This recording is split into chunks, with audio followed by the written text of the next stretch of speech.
Hello there, and welcome to Life Beyond Seen, where curiosity drifts just beneath the surface and science moves slowly enough to let your thoughts unwind. Tonight's story begins not under the stars, but under the waves, in a world so ancient that even time itself might hesitate before diving in. It's a place where the continents were still deciding where to sit, where forests were young and strange, and where the ocean, the vast, breathing cradle of early life, was beginning to imagine predators. Real predators. Not the small, harmless fish that nibbled on plants or scavenged in the silt, but the kind of creatures that made other creatures disappear. You could call them monsters, though to them it was just dinner.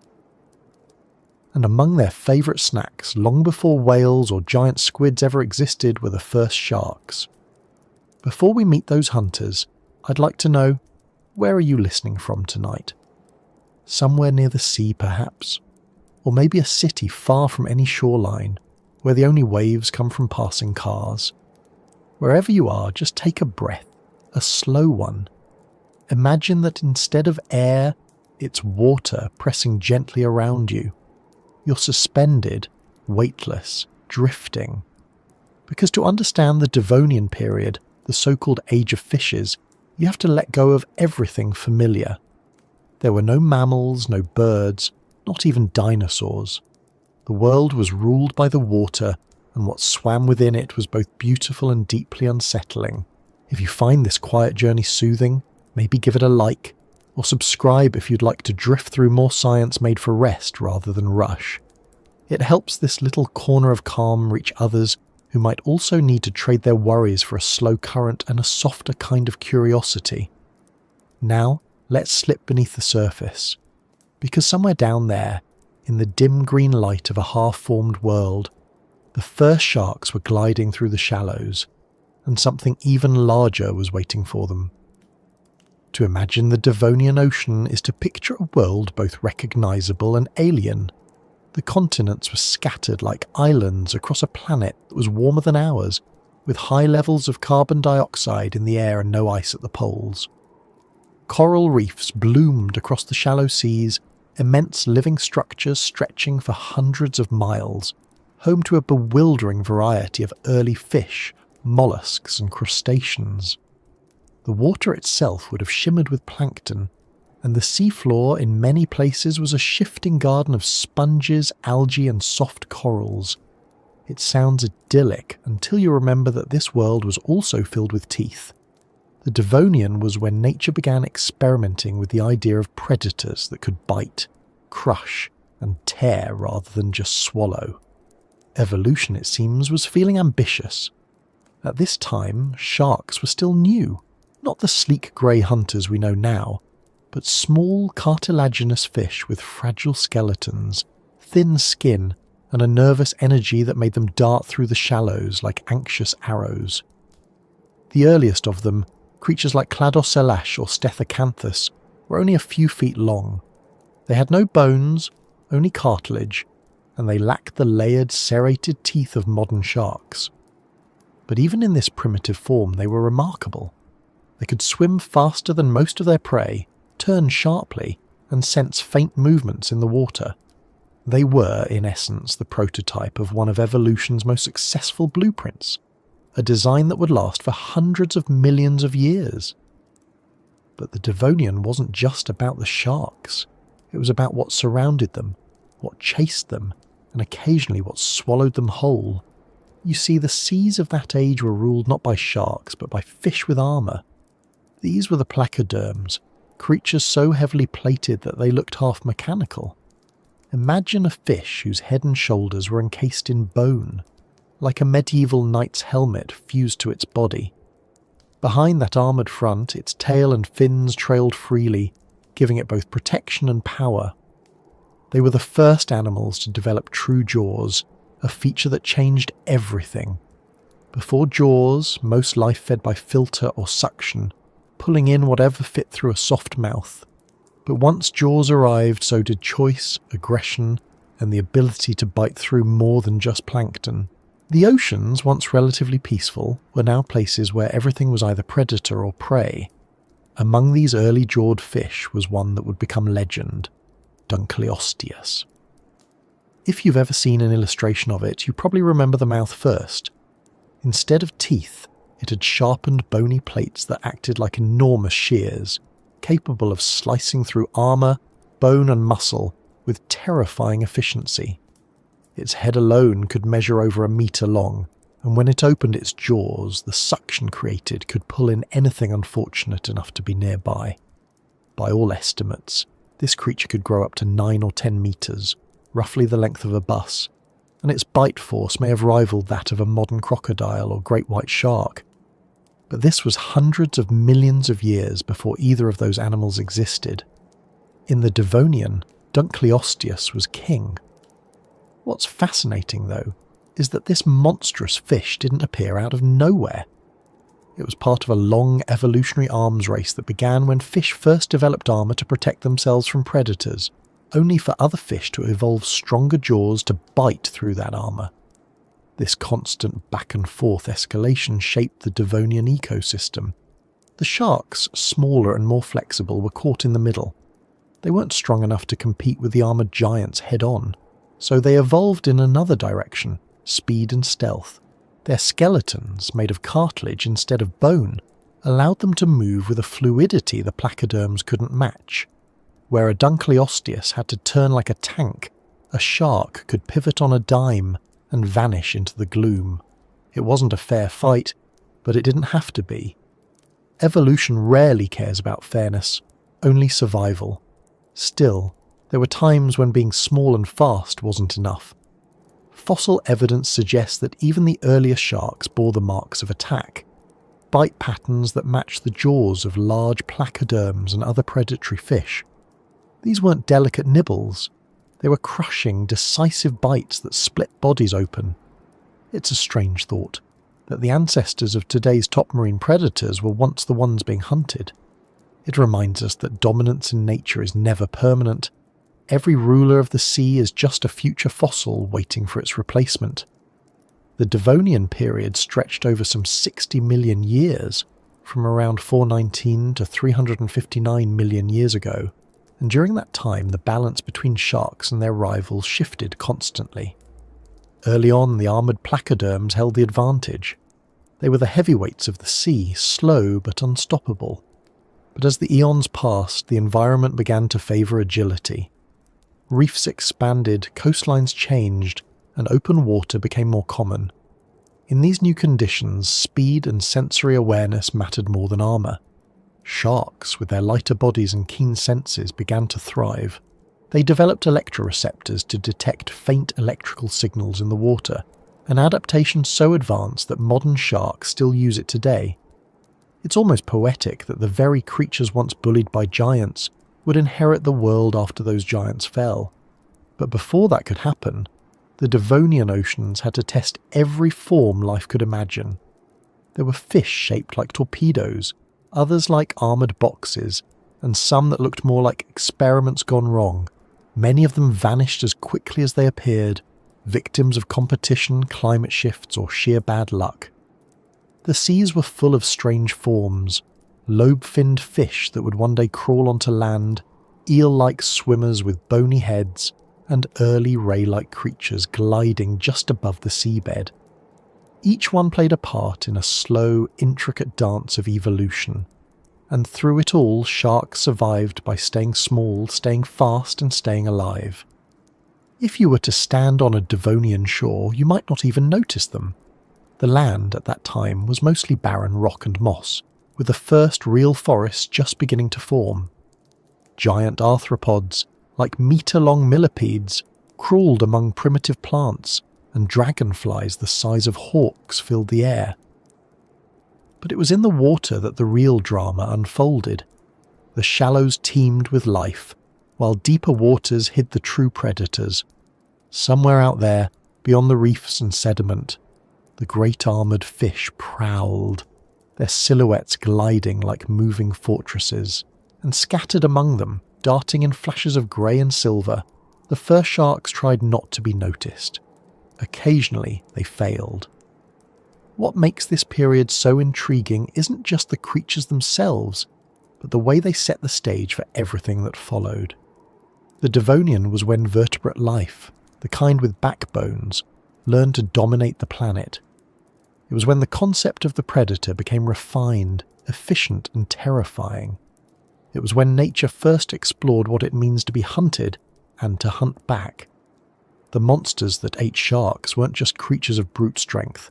They were milestones in the long, winding story of survival. Every bite, every escape, every adaptation added another line to that story, and we're still reading it today in the layers of rock and the fossils hidden within. Even now, when paleontologists uncover a fossilized shark spine with the distinctive gouges of a Dunkleosteus's bite, it feels almost personal. It's a record of violence older than trees, a reminder that even the most fearsome animals had to learn humility once. Those scars in stone speak of a world where every meal was a battle, and every survivor carried the memory of what it took to stay alive. If you listen closely, they whisper something simple, that power always shifts, and that sometimes the only path to endurance is to be small, quick, and clever enough to adapt when everything else goes extinct. In a way, the Devonian Ocean was like a slow rehearsal for the rest of life's grand performance. The actors changed, but the script stayed the same.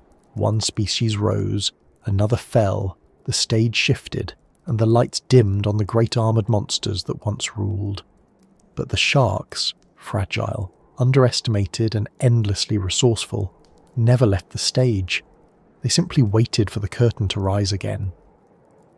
And as we drift from this ancient sea toward the next part of our story, the water grows darker, quieter.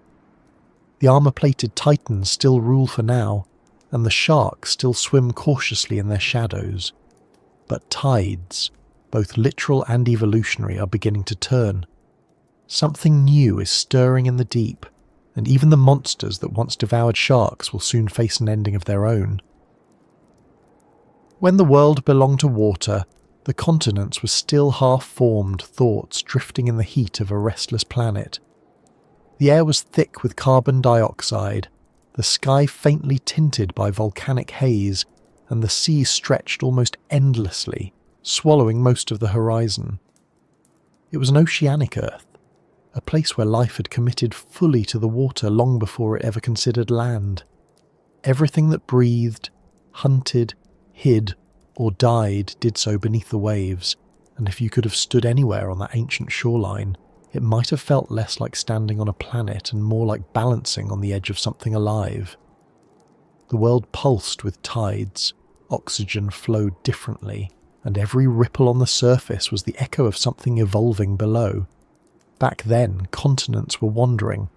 The supercontinent Gondwana sprawled across the southern hemisphere, a massive mosaic of what would one day become Africa, South America, Antarctica, Australia, and the Indian subcontinent.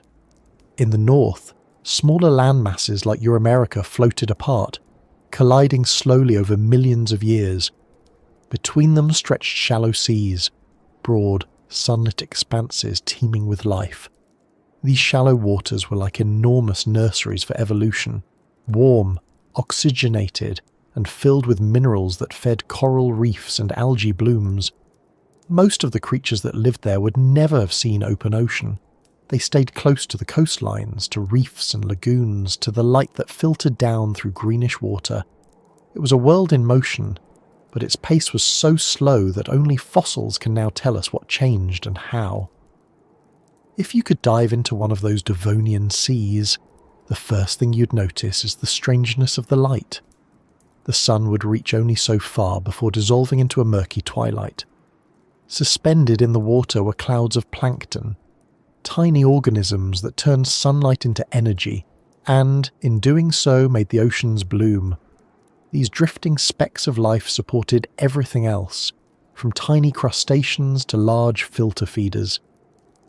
The water was alive with motion, small schools of jawless fish weaving through patches of coral, worm-like creatures burrowing in the sediment, and trilobites scuttling along the bottom.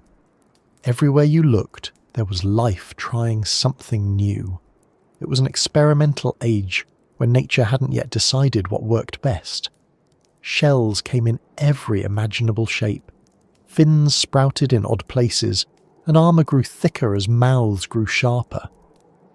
It's easy to forget that this watery world existed long before the dinosaurs, long before birds or mammals or even flowering plants. The Devonian Ocean was its own universe, and the beings within it were as complex and competitive as anything alive today. In a sense, this was Earth's first real civilization, one made entirely of gills and fins instead of cities and steel. Each species had its territory, its strategies, and its predators. The balance was fragile but constant. For every hunter, there was a faster escape artist. For every armoured prey, a stronger jaw evolved somewhere close by. Among the most dominant creatures were those with skeletons made of bone rather than cartilage. This may sound like a small distinction, but it was revolutionary. Bone allowed for sturdier muscles, better leverage, and stronger bites. It also made possible the rise of armoured fish, the placoderms, that would come to define this period. Some were no larger than a hand, others as long as a small bus. Many had bodies that looked more like machines than animals, solid plates covering their heads, jointed necks allowing them to open their mouths wide, and heavy tails built for short bursts of speed. They were evolution's first real attempt at large-scale armour, and for a time they dominated the seas completely. The ocean floor in those days must have looked like an alien marketplace. Coral towers rose from the sediment like ancient cities, covered in sponges and branching organisms. Crinoids, animals that looked like flowers but were actually related to starfish, waved their feathery arms in the currents, catching food that drifted by. Ammonites, early relatives of squid and octopuses, floated with their coiled shells gleaming faintly in the filtered light.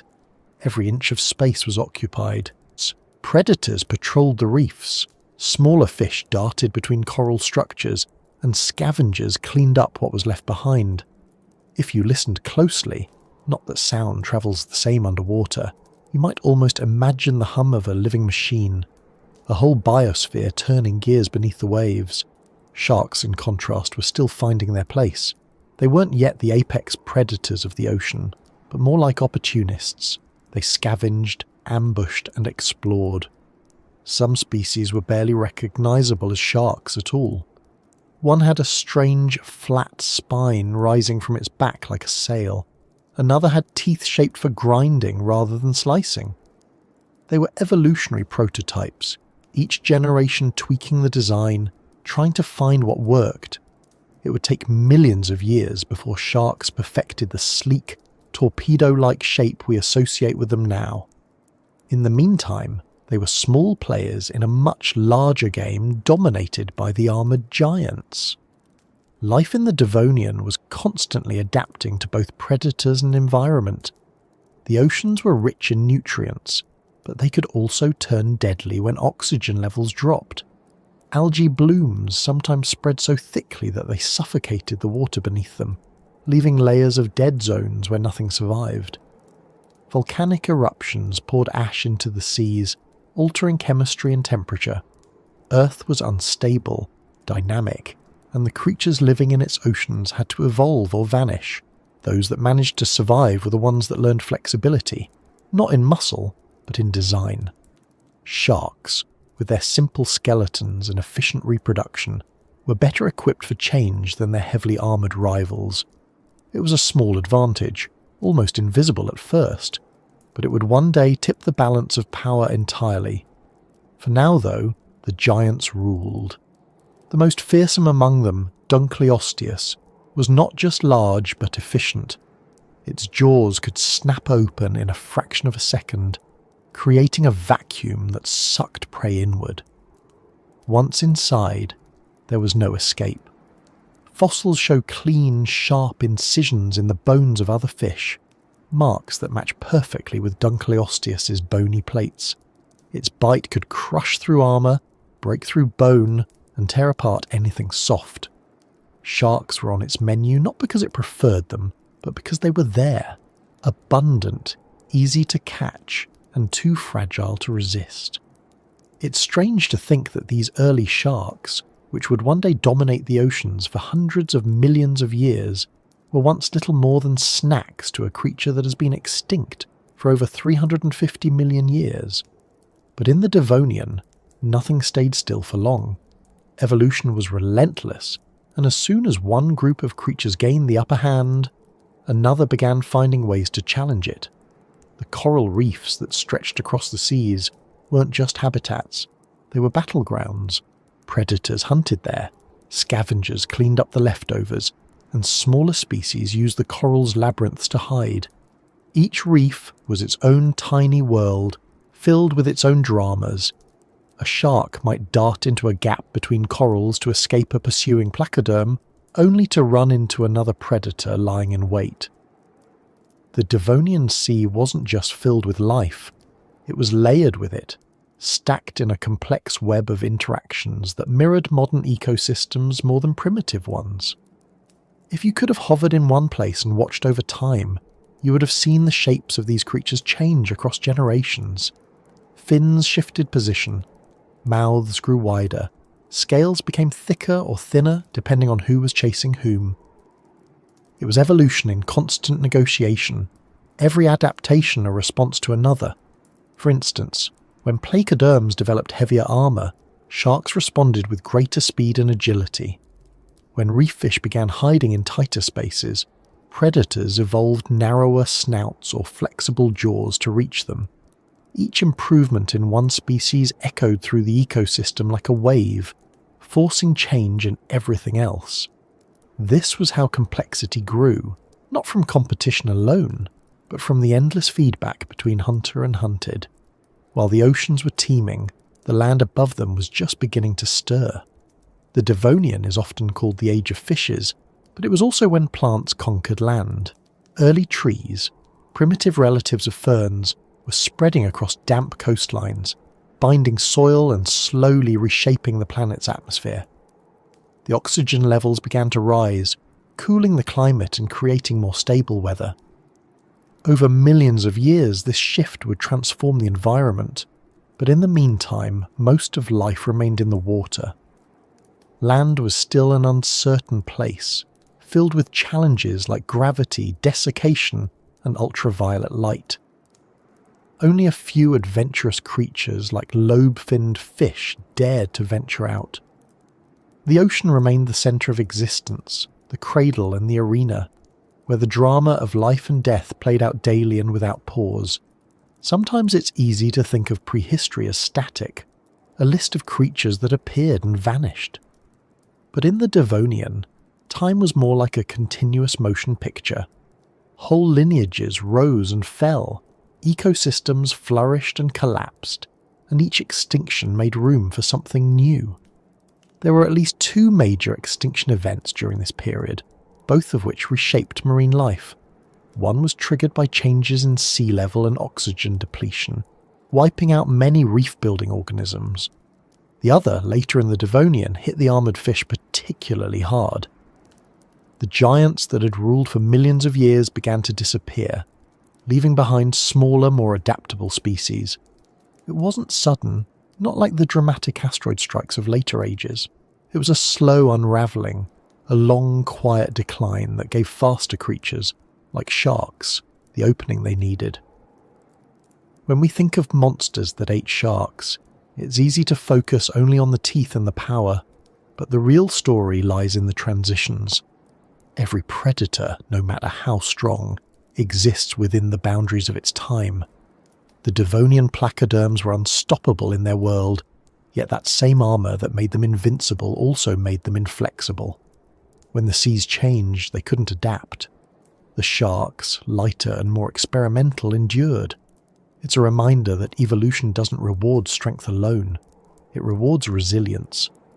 In a sense, the Devonian was a rehearsal for everything that came after, from reptiles to mammals to us.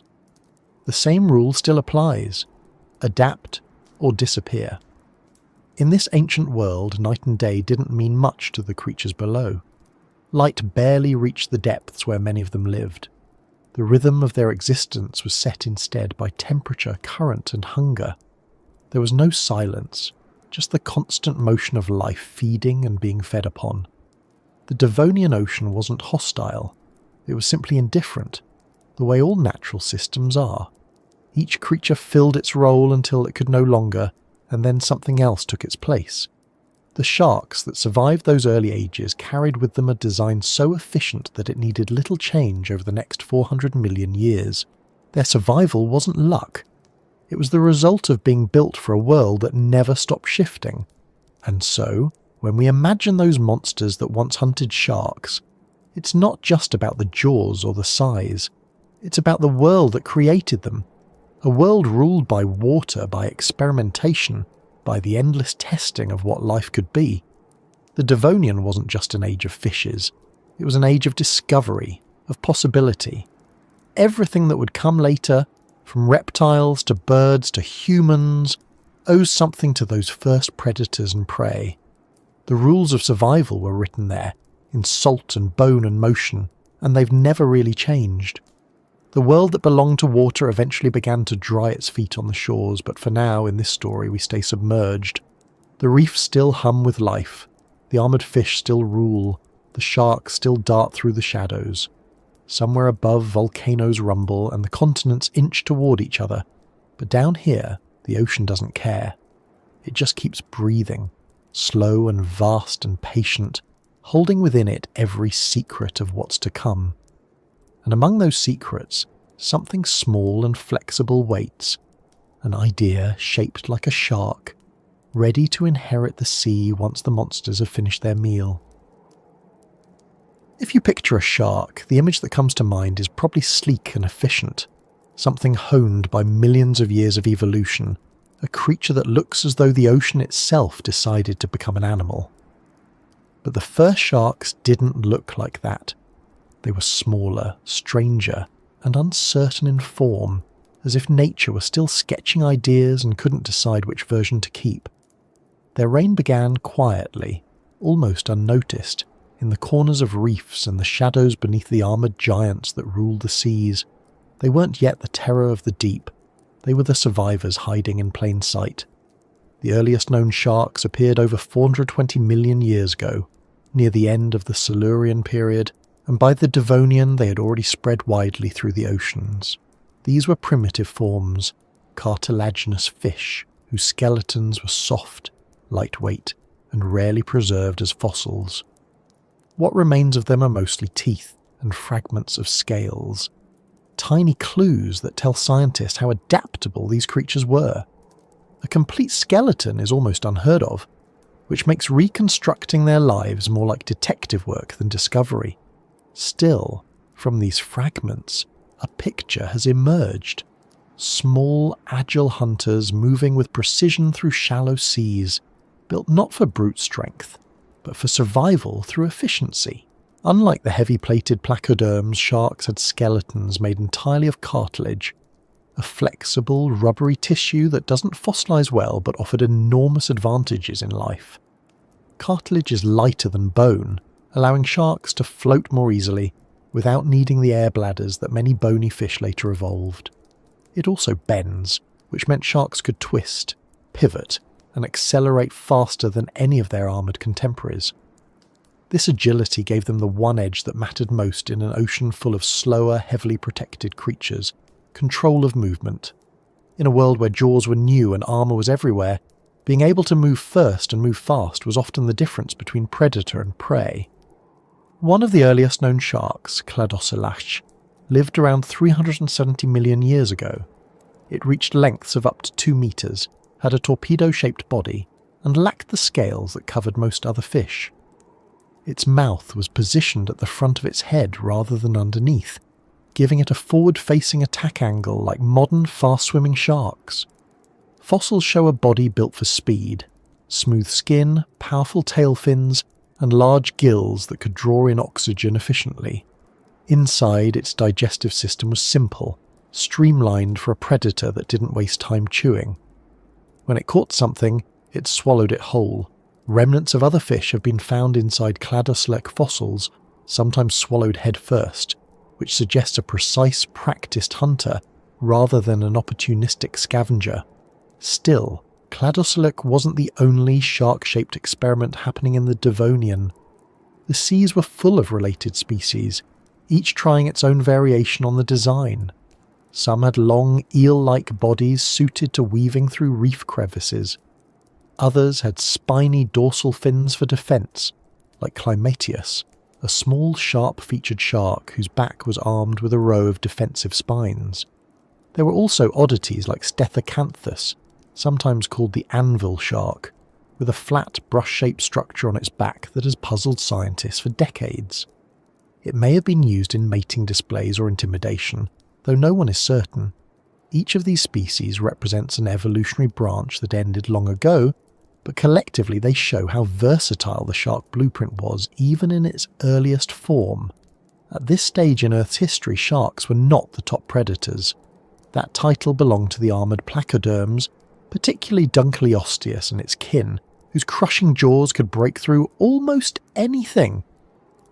But while those giants dominated the open waters, sharks found niches of their own. They thrived in shallower regions, along reefs, and in coastal lagoons where larger predators couldn't manoeuvre easily. Their small size made them less visible and allowed them to exploit food sources others ignored. In a way, their quiet reign was defined by adaptability rather than dominance. They filled gaps, learned to move between environments, and avoided extinction by never specialising too much.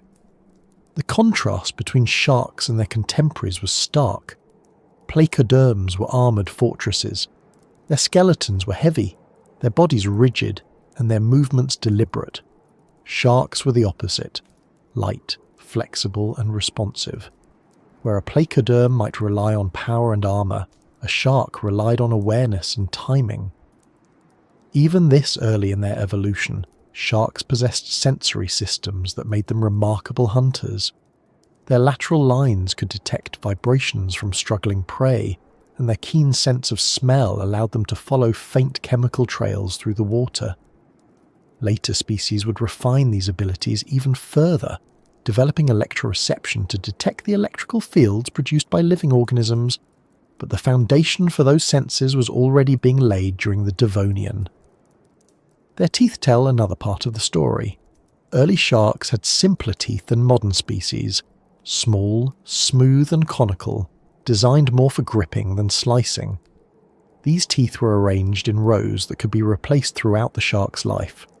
When one broke or wore down, another slid forward to take its place. It was a simple system, yet astonishingly effective. Fossil evidence shows that sharks could produce thousands of teeth over a lifetime. This constant renewal meant they could maintain a perfect set of tools even in the harshest conditions. It's one of the main reasons their lineage has lasted so long. Where other species evolved complex but fragile mechanisms for feeding, sharks kept their design simple and reliable. It's worth imagining what a Devonian reef might have looked like from a shark's point of view. Above, rays of sunlight sliced through the surface, flickering across coral structures that formed dense mazes of colour and shadow.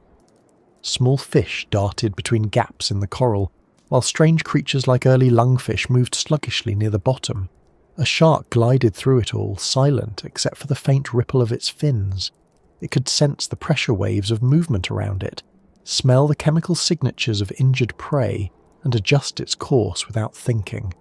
Its body was built for this world, not the brute force brawls of open water giants, but the subtle choreography of survival among the reefs. And while it hunted, it was also hunted. The same reefs that offered safety could become traps.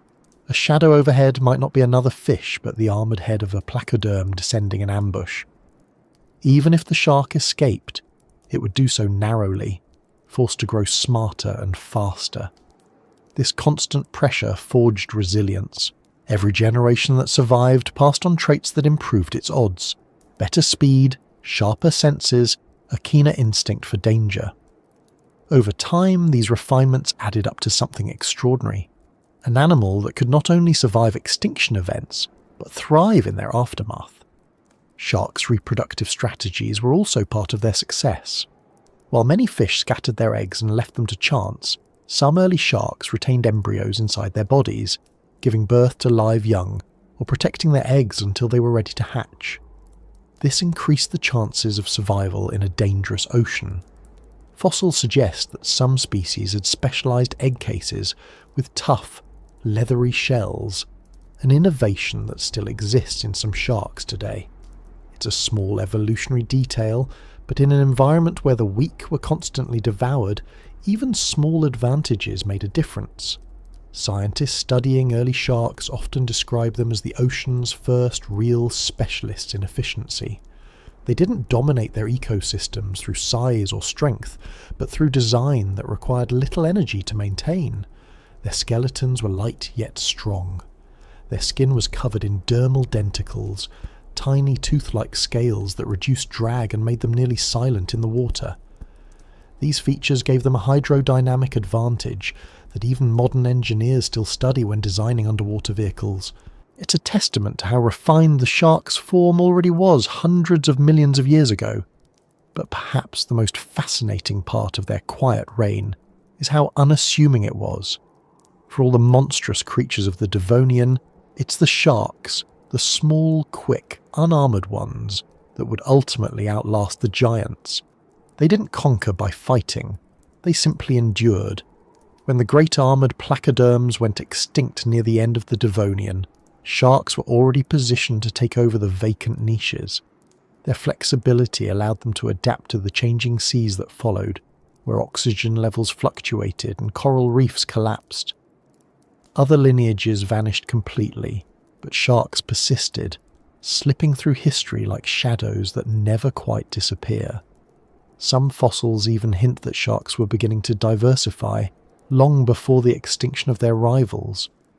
Different species occupied different parts of the ocean, some staying near the surface, others haunting deeper waters where sunlight never reached. A few developed flattened bodies for resting on the seafloor, precursors to the rays and skates that would appear millions of years later. The shark lineage was branching quietly, experimenting with every possible way to live in water. Each branch carried forward a part of the design that worked, while those that didn't simply faded away. This slow, methodical persistence is one of the most striking aspects of shark evolution. Where many prehistoric species rise quickly and fall dramatically, sharks seem to evolve at their own pace, rarely making sudden leaps. They don't need to. Their design is so effective that most changes are refinements rather than reinventions. When paleontologists compare modern sharks with their Devonian ancestors, they find that many of the core features are unchanged. The position of the fins, the structure of the tail, even the general body shape. These elements were established early and have endured for over 400 million years. In evolutionary terms, that's as close to perfection as nature allows. Still, the Devonian oceans were not a peaceful place for them. The balance between predator and prey shifted constantly. Even the smallest misstep could mean becoming part of someone else's meal. Every shark that survived carried the memory of that risk encoded in its DNA. Their nervous systems became tuned to movement, their instincts sharpened by fear as much as hunger. This is perhaps why sharks never lost their cautious intelligence. They were not reckless killers, despite how they're often imagined. They were pragmatic survivors, shaped by a world that rewarded awareness over aggression. The quiet reign of the first sharks lasted for millions of years, measured not by dominance but by persistence. They shared their seas with armoured titans, with strange finned experiments, and with creatures that would one day give rise to amphibians and reptiles. Through all of it, they adapted, waited, and endured. And when the end of the Devonian came, a time of dying reefs, falling oxygen, and mass extinction, it was the sharks that slipped through the cracks of catastrophe and emerged into the next era largely unchanged. The monsters that had once eaten them were gone. The seas were emptier, quieter, and ready for something new. What began as a quiet reign would soon become a lasting one. The sharks that survived the Devonian carried forward the traits that had saved them: speed, adaptability, and simplicity. These qualities would define their future, ensuring that long after the armoured fish vanished, and long after the dinosaurs came and went, sharks would still glide through the oceans as if nothing had ever changed. In truth, for them, not much had. The sea was still their home, the rhythm of life still their guide, and the balance between predator and prey still the same as it had been in the beginning. And so, as we drift forward in this story, the armoured titans of the Devonian still stalk the reefs, the sharks still move like living shadows, and the world itself is beginning to shift beneath them. The continents are closing in, the oceans are changing temperature, the first forests are taking hold on land. Soon the water will no longer belong to one kind of creature alone, and when the monsters rise to test the sharks again, they will find that the quiet survivors of the Devonian have learned more than just how to flee. They've learned how to outlast. By the time sharks had found their rhythm in the Devonian seas, another group of creatures had already claimed the title of apex predator. They were the armoured lords of their age, the hunters that even hunters feared. These were the placoderms, and among them were giants so formidable that the first sharks, small, quick, and clever though they were, spent much of their time staying out of sight. If the early sharks were the prototypes of sleek endurance, the placoderms were the prototype of power. They were not elegant, and they didn't need to be. They were living fortresses, equipped with jaws that could shear through bone and armour thick enough to shrug off anything short of another placoderm's bite. To understand what it meant to live beneath them is to imagine the ocean not as an open expanse, but as a battlefield of slow-moving war machines. Every reef, every shoal, every stretch of open water had its hierarchy. The small fish fed on plankton. The sharks fed on the small fish. And above them both were the armoured hunters that fed on everything else. These were the creatures that turned the Devonian into the age of fishes, not because of their numbers, but because of their scale. The most famous among them, Dunkleosteus, was not just large, it was a phenomenon. Growing up to 10 metres in length, its skull alone could stretch over a metre. It didn't have teeth in the modern sense. Instead, its jaws were lined with sharp, bony plates that acted like massive shears. When it bit down, those plates met with the precision of a guillotine, slicing through muscle and shell alike. Estimates of its bite force suggest something in the range of 6,000 newtons, comparable to the bite of a modern crocodile, but concentrated at the tip of a blade rather than across rows of teeth. The effect was devastating. A single strike could cut through the armoured shell of another placoderm, or through the body of a shark before it even had time to react. What made Dunkleosteus so dangerous wasn't just its jaws, it was how it used them. Fossil analysis shows that its skull was built on a 4-bar linkage system, a complex arrangement of bones that allowed the jaw to snap open at incredible speed and close with crushing force. When it opened its mouth, it created a suction that could pull prey straight in. The action was mechanical, precise, and far faster than any other predator of its time. It didn't chase as much as it struck, waiting for prey to drift close before unleashing a motion that turned water into a weapon. Once inside those jaws, nothing escaped. But Dunkleosteus was only one of many. The Devonian oceans were full of armoured predators, each with its own interpretation of how to dominate the sea.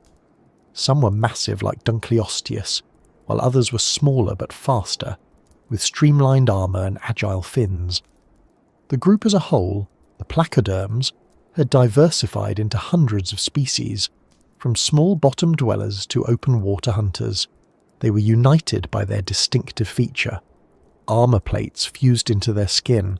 This armour protected their heads and shoulders while leaving the rest of the body free for swimming. The result was a creature that could survive blows no other fish could endure and deliver attacks that few could withstand.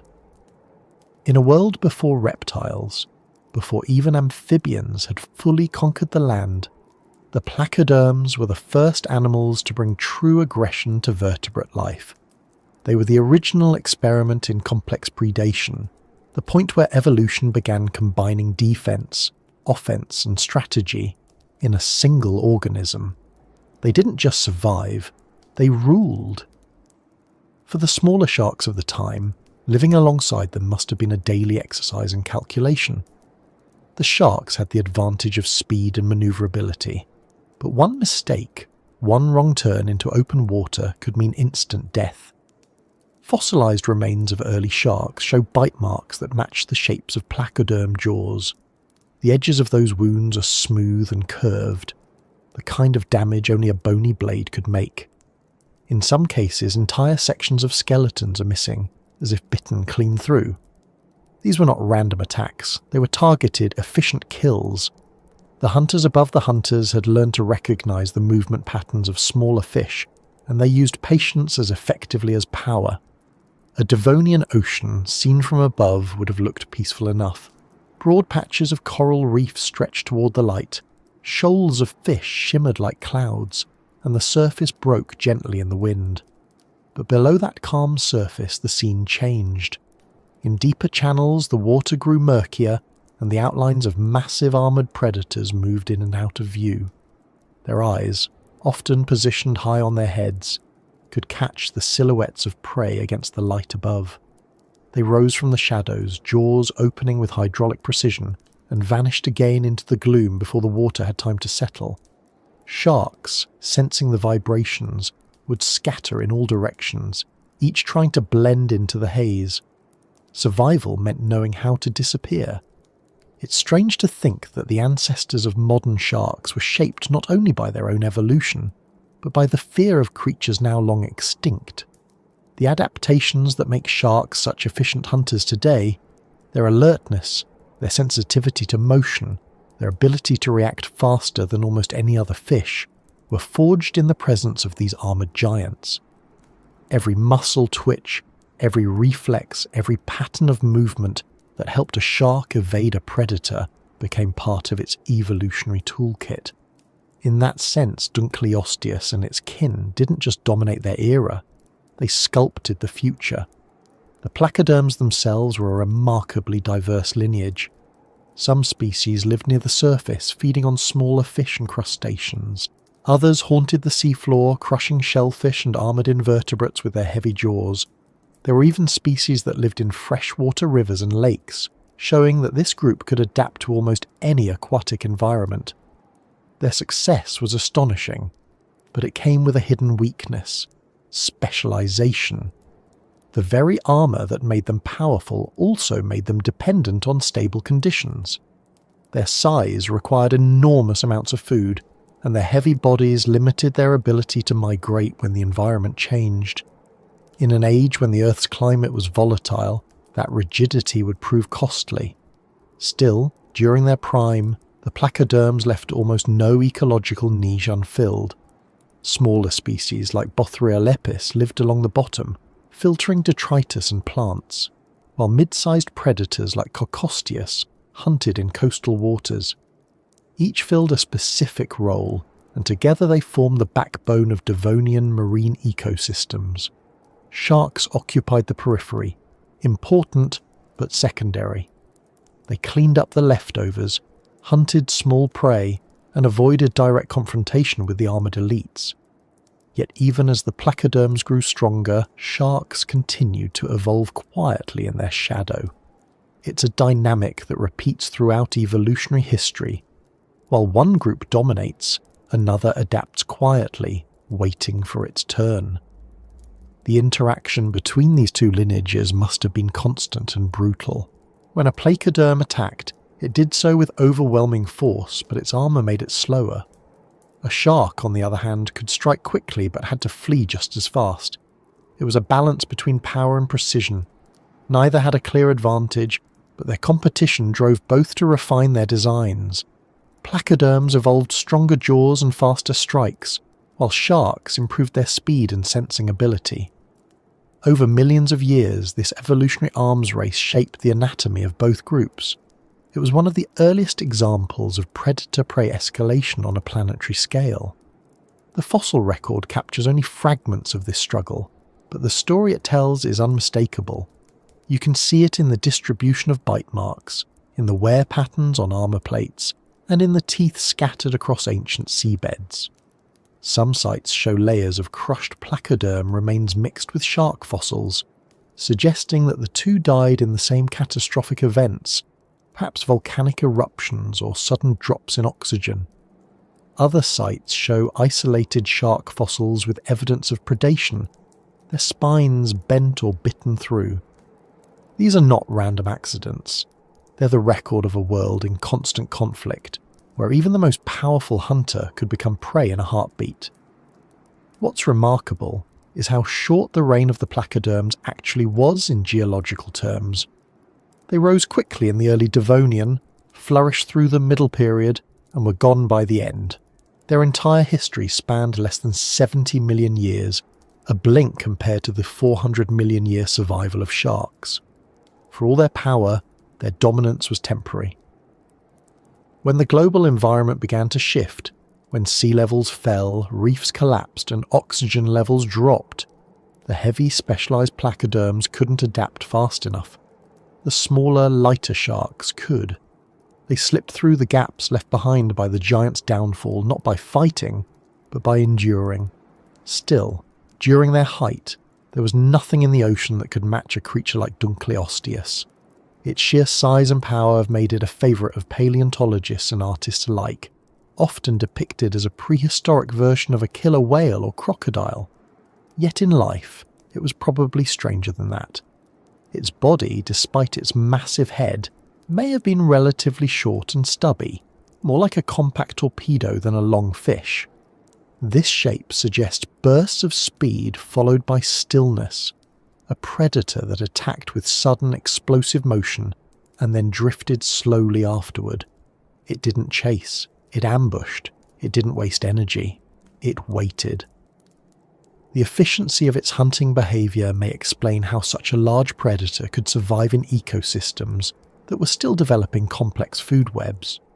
Some researchers have compared Dunkleosteus to a prehistoric version of a great white shark, not in appearance, but in ecological role. Both occupy the same position in their respective food chains, apex predators that regulate other species by keeping populations in balance. In the Devonian, that role meant controlling the explosive diversification of smaller fish. Without such predators, the oceans could have become overcrowded and unstable. In that sense, the placoderms were not just monsters, they were managers of an emerging ecosystem, keeping the balance through violence. It's also worth noting that their dominance wasn't absolute. In some parts of the world, particularly near coastal shallows, sharks and smaller bony fish had already begun carving out independent niches. There the giants were too cumbersome to follow. Reefs acted as natural barriers, protecting smaller creatures and fostering diversity. These microhabitats became safe zones for innovation, places where evolution could experiment without interference from the armoured hunters. Over time, the species that evolved in these protected regions would inherit the Earth's oceans after the placoderms' decline. It was as if the future was quietly preparing itself in the background while the giants roamed the stage. When you look at the fossil record today, the placoderms leave an impression of dominance, but also of impermanence. Their armour preserved them beautifully, giving us more fossils of them than of their soft-bodied rivals. Sharks, with their cartilage skeletons left only teeth and traces. That imbalance can make it seem as though the placoderms were the only story of the Devonian seas, when in fact they were just one chapter in a much longer narrative. The hunters above the hunters were extraordinary, but they were also temporary. Evolution builds its empires on what works for the moment, and the moment always changes. Still, for the span of millions of years, these armoured predators reigned over a world unlike anything that exists now. Their shadows stretched across the reefs, their jaws carved paths through schools of fish, and their presence defined what it meant to be powerful. For every creature that swam beneath them, including the early sharks, life was a test of adaptation. And for the sharks themselves, that test would eventually become an advantage. When the era of armour ended and the ocean shifted toward mobility and precision, they were ready. The giants didn't know it, but the small, unarmoured swimmers they hunted were the future. Each time a shark slipped away into the darkness, it was carrying the design of survival forward. Each escape, each narrow evasion, was another small victory in an evolutionary war that didn't end with blood but with time. And time, as always, favoured those who could change. The Devonian seas would not stay as they were forever. The world was moving toward upheaval, tectonic shifts, volcanic winters, dying reefs, and falling oxygen. The placoderms, for all their power, would soon meet challenges they couldn't overcome, but the sharks, light and flexible, were already adapting to what came next. The monsters that ate them would vanish, leaving behind fossils and legends. The survivors would rise, not as conquerors, but as the quiet inheritors of everything that came before. And as we continue drifting through this story, the armoured hunters still glide through the murk, their jaws sharp, their reign unchallenged. For now, they own the ocean. But in the distance, something small and unarmoured moves differently. Faster, more fluid, less constrained by the weight of its past. The balance is beginning to shift, and the age of armour is slowly, imperceptibly, giving way to the age of movement. The hunters above the hunters have no reason to notice it yet, they never do. Long before teeth became sharp and familiar things, long before predators learned how to bite with purpose, the act of feeding in the ocean was more like drifting through a buffet than hunting. Early fish simply inhaled what they could fit through their mouths. They filtered plankton, they gulped, they waited for food to come close enough to swallow. It was simple and safe. But evolution, being what it is, doesn't leave simplicity alone for long. Somewhere deep in the Devonian seas, bones began to harden around the mouths of fish, joints formed, and muscle started pulling in new directions. The ocean was about to discover something it had never known before: force. The appearance of jaws was one of the great turning points in the history of life. It's difficult to overstate how revolutionary that change was.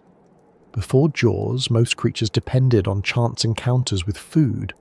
After jaws, they could take it. They could seize, crush, tear, and decide what lived or died. That single innovation rewrote the rules of the ocean.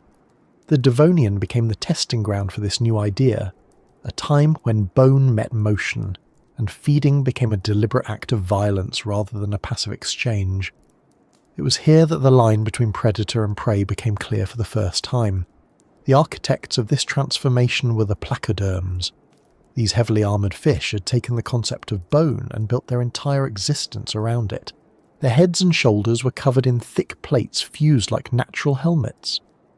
Beneath that armour, their jaws evolved into complex mechanical systems capable of generating enormous power. When they bit, it wasn't just a clamp, it was a precision strike. The front plates acted as blades, while secondary muscles behind them drove the movement with astonishing speed. The result was a living machine built for cutting. The most advanced of these designs belonged to Dunkleosteus, the same giant predator that ruled the late Devonian seas. Its skull shows clear evidence of the four-bar linkage system, a biomechanical structure made of interconnected bones that act like levers. When one bone moves, it transfers force through the others, multiplying it in the process. In Dunkleosteus, this mechanism allowed the lower jaw to drop open almost instantly, creating suction that pulled prey toward its mouth.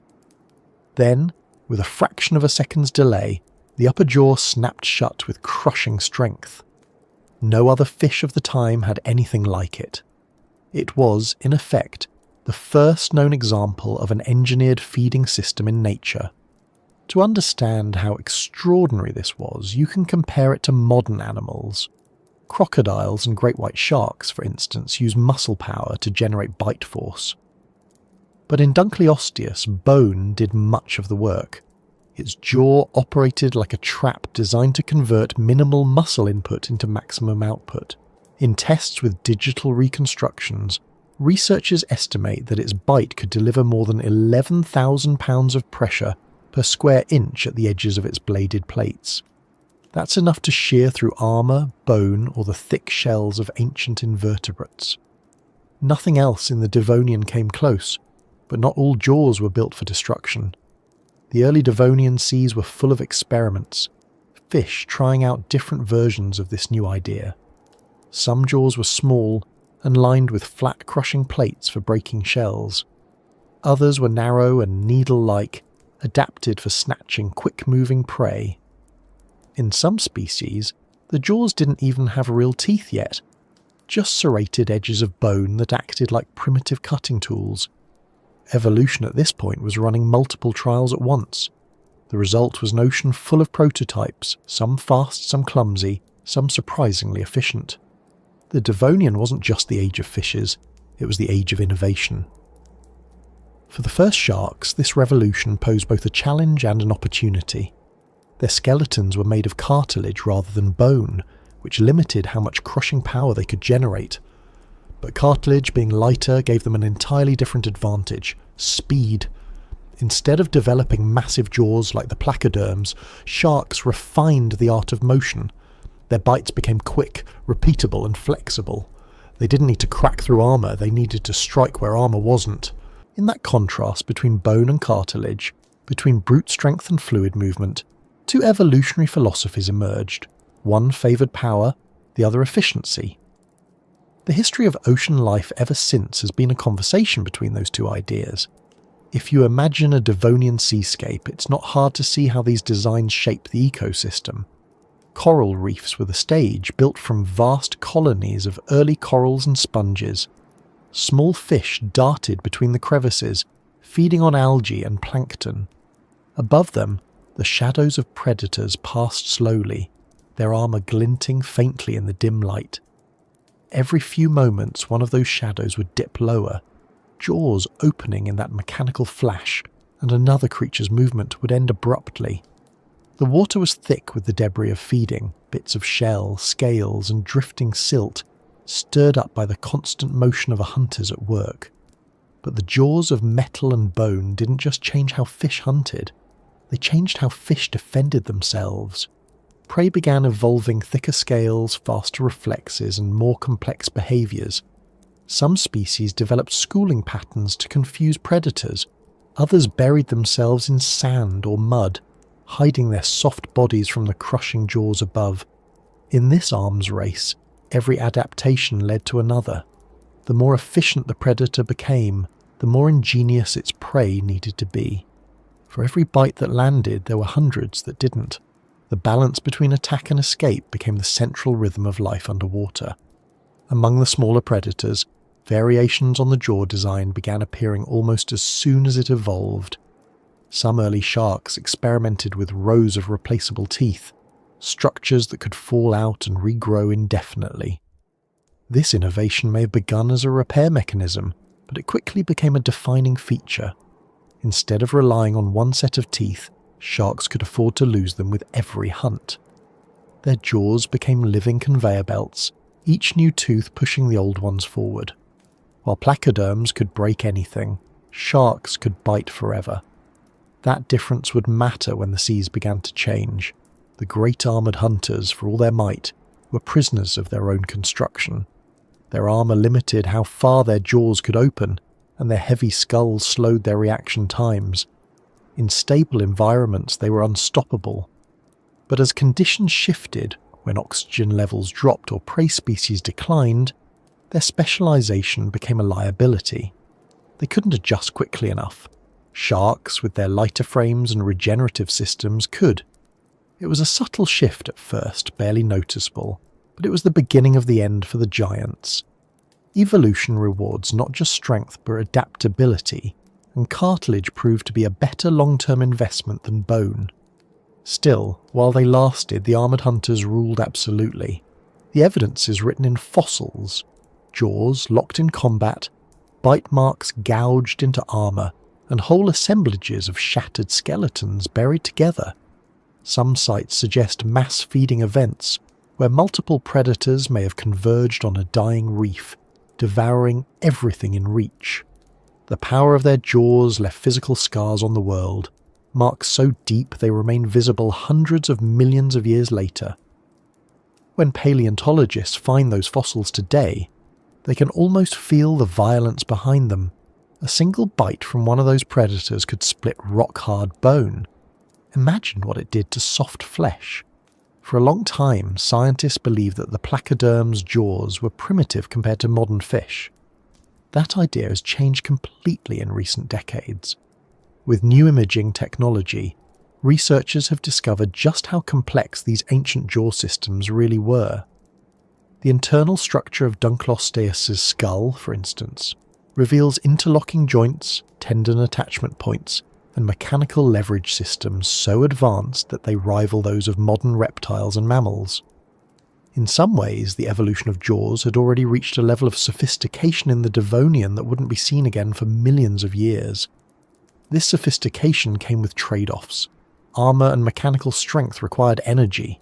These predators needed enormous amounts of food to sustain themselves, and that meant constant hunting. The moment they stopped feeding, they began to starve. Sharks, on the other hand, could slow their metabolisms, glide for long periods, and survive on less. It's not hard to see how one design was destined to outlast the other. The jaws of metal and bone were magnificent, but they were also unsustainable. They represented an evolutionary extreme, a peak that could not hold. What's fascinating is that these predators didn't vanish because they failed in their function. They were simply too perfect for their time. They dominated the Devonian seas so completely that when the environment changed, they had nowhere left to go. Ecosystems built on singular strength tend to collapse quickly. When oxygen levels in the oceans dropped and food chains broke down, the massive armoured hunters couldn't adapt. Their jaws, their armour, their entire existence was tied to a world that was disappearing. In the aftermath, the lighter, less constrained creatures, the sharks, the ray-finned fish, the adaptable scavengers, filled the empty spaces. Evolution moved on, but the blueprint of those powerful jaws never disappeared completely. It lived on, reshaped, refined, and simplified in every predator that came after. Even today, echoes of those ancient jaws exist in the skeletons of modern animals. The same mechanical principles, the same leverage and motion, appear in crocodiles, big cats, and even humans. Our own jaw joints share structural similarities with those of the first armoured fish. When we chew, when we speak, we are using an evolutionary invention that began in the Devonian. The world's first predators didn't just define their era, they defined the physical mechanics of life itself. It's easy to think of these creatures as monsters, but they were also innovators. Each bite, each adaptation was part of a grand experiment in engineering. The Devonian wasn't a static age of giants. It was a workshop where nature tested materials and methods. Bone replaced cartilage in some lineages, armour evolved and disappeared, and joints became more complex. These early predators didn't just eat, they redefined what a body could do. The jaws of metal and bone were as much a technological revolution as a biological one, and while they faded from the world long ago, their influence never left. Every predator that bites, crushes or tears today is drawing on the same mechanical lineage that began with them. Sharks refined it. Reptiles reinforced it. Mammals inherited it. In that sense, the Devonian jaws were not a dead end at all. They were the prototype for everything that followed. If you could drift back through time and watch the ocean then, you'd see it not as a calm blue expanse, but as a living system of design and counter-design. Each creature was a response to another, each movement a test of an idea. The jaws that shattered armour also inspired speed. The armour that resisted jaws inspired intelligence. It was a feedback loop that would continue for eons, and at the heart of it all was that first moment when bone met motion, when the world's first bite cut through the silence and changed the course of evolution forever. Even now, when we study those fossils, we can still trace the logic behind their creation. The bones fit together like parts of a machine, every edge worn smooth by time but still functional in shape. They remind us that evolution is not random chaos, but the slow accumulation of efficiency. The Devonian predators were not mistakes. They were prototypes of precision. Their reign may have ended, but the principle that defined them, control through motion, remains as alive in today's oceans as it was in theirs. And so, as we move forward through this ancient world, the water still carries the echoes of those jaws closing on prey, the distant vibration of impact through bone and flesh. The armoured hunters remain at the top of their food chain for now, their power unquestioned. But beneath them, smaller, faster shapes are already learning different lessons from the same struggle. The sharks glide through the murk, their cartilage frames bending with the currents, their teeth renewing quietly as they go. They have learned that power doesn't always come from armour or mass. Sometimes it comes from the ability to keep moving, to adapt, to wait. The Devonian seas are still busy, still full of motion and noise and experiment. But somewhere in the distance, faintly, the balance is shifting again. The jaws of metal and bone have reached their peak, and evolution is already preparing its next design, one that won't rely on weight or armour or brute force. One that will glide where others sink, feed where others starve, and survive long after the giants have vanished. The monsters still feed, their jaws clashing like living machinery in the depths. Yet just beyond their reach, the ocean's next rulers are practicing the art of patience. They have learned from the giants. They have watched how power rises and falls, and when the water grows dark and quiet again, they will still be there, waiting to inherit the silence left behind. The Devonian seas were not quiet. They only seem that way in memory, in the stillness of stone, where movement has long since gone. But when they were alive, they were crowded, restless, and filled with the friction of life pressing against life. The water was thick with bodies, fish in armour, fish without it, worms, mollusks, crustaceans, and early coral creatures forming towers that reached toward the dim light above. To drift through it would not have been peaceful. It would have been like moving through a dense forest where every branch breathed, every leaf watched, and every shadow hid a mouth.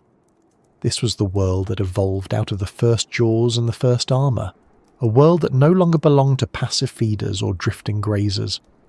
It belonged to those who had learned to attack, and those who had learned to endure it. The balance of nature was now defined not by abundance but by conflict.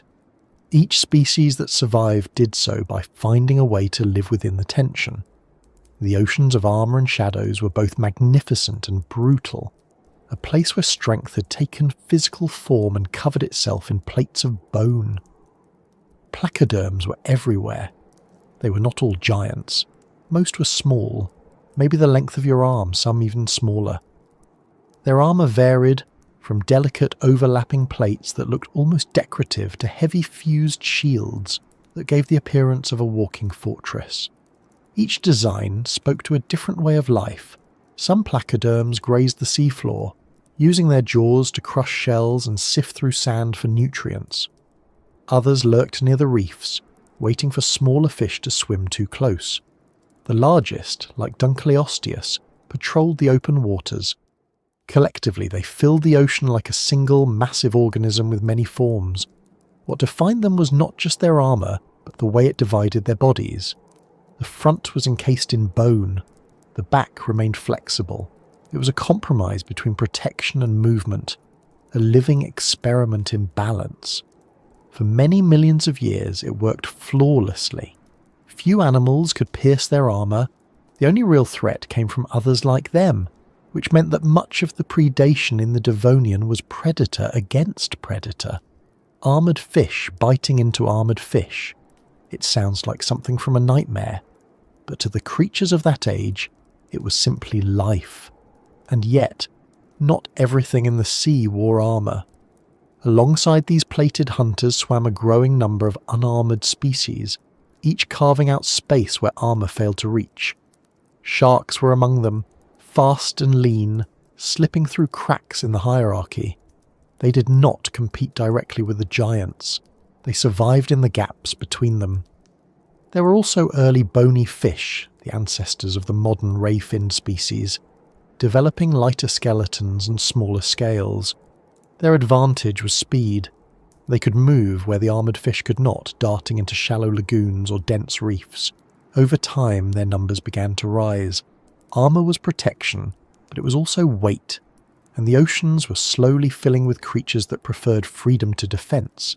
Still, during the height of the Devonian, the armoured ones ruled. They formed the visible structure of marine life, shaping ecosystems through sheer presence. Their bones littered the seafloor when they died, creating habitats for other creatures. Their feeding patterns dictated where schools of smaller fish gathered and where they avoided. When a giant predator like Dunkleosteus swam through, everything else scattered. Even the water seemed to change character around them, as though the sea itself bent to their gravity. To exist in their world meant existing in constant awareness of power, its proximity, its noise, its reach. It's difficult for us to imagine how visually complex these oceans were.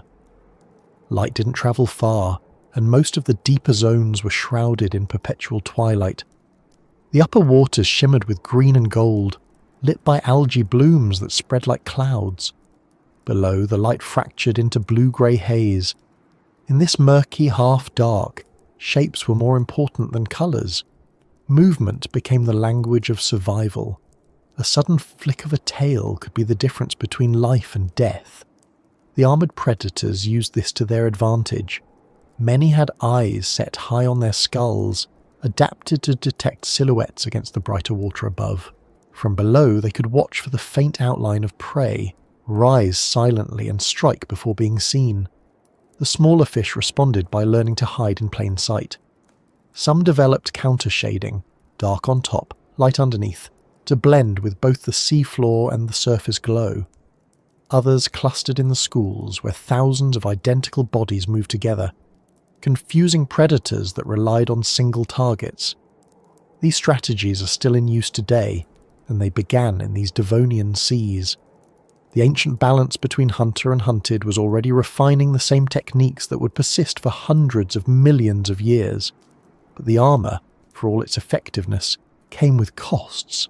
To carry it required energy. To grow it required calcium and phosphorus from the water, which in turn depended on the health of the reefs and sediment cycles. When conditions shifted, when volcanic activity altered ocean chemistry, or when oxygen levels dipped, the armoured fish were the first to feel it. Their heavy bodies became liabilities. They could not travel far to find better water. They could not move fast enough to escape silted or stagnant zones. In contrast, unarmoured species like sharks could migrate freely, seeking new feeding grounds and cooler waters. It was a small advantage, but small advantages matter in the long run. In some parts of the Devonian world, particularly near the equator, the reefs were so vast they could have been seen from space if anyone had been there to look. These reefs were not like the coral structures we know today. They were built by different organisms, stromatoporoids, sponges and early corals that formed dense rock-like matrices. They served as both refuge and trap. Within their cracks and tunnels lived countless smaller creatures, from worm-like scavengers to crustaceans and primitive cephalopods. It was within these labyrinths that sharks and other agile predators found their sanctuary.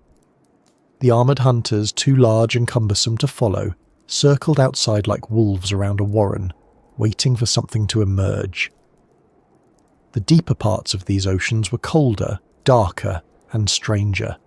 Few creatures could survive there, but some did.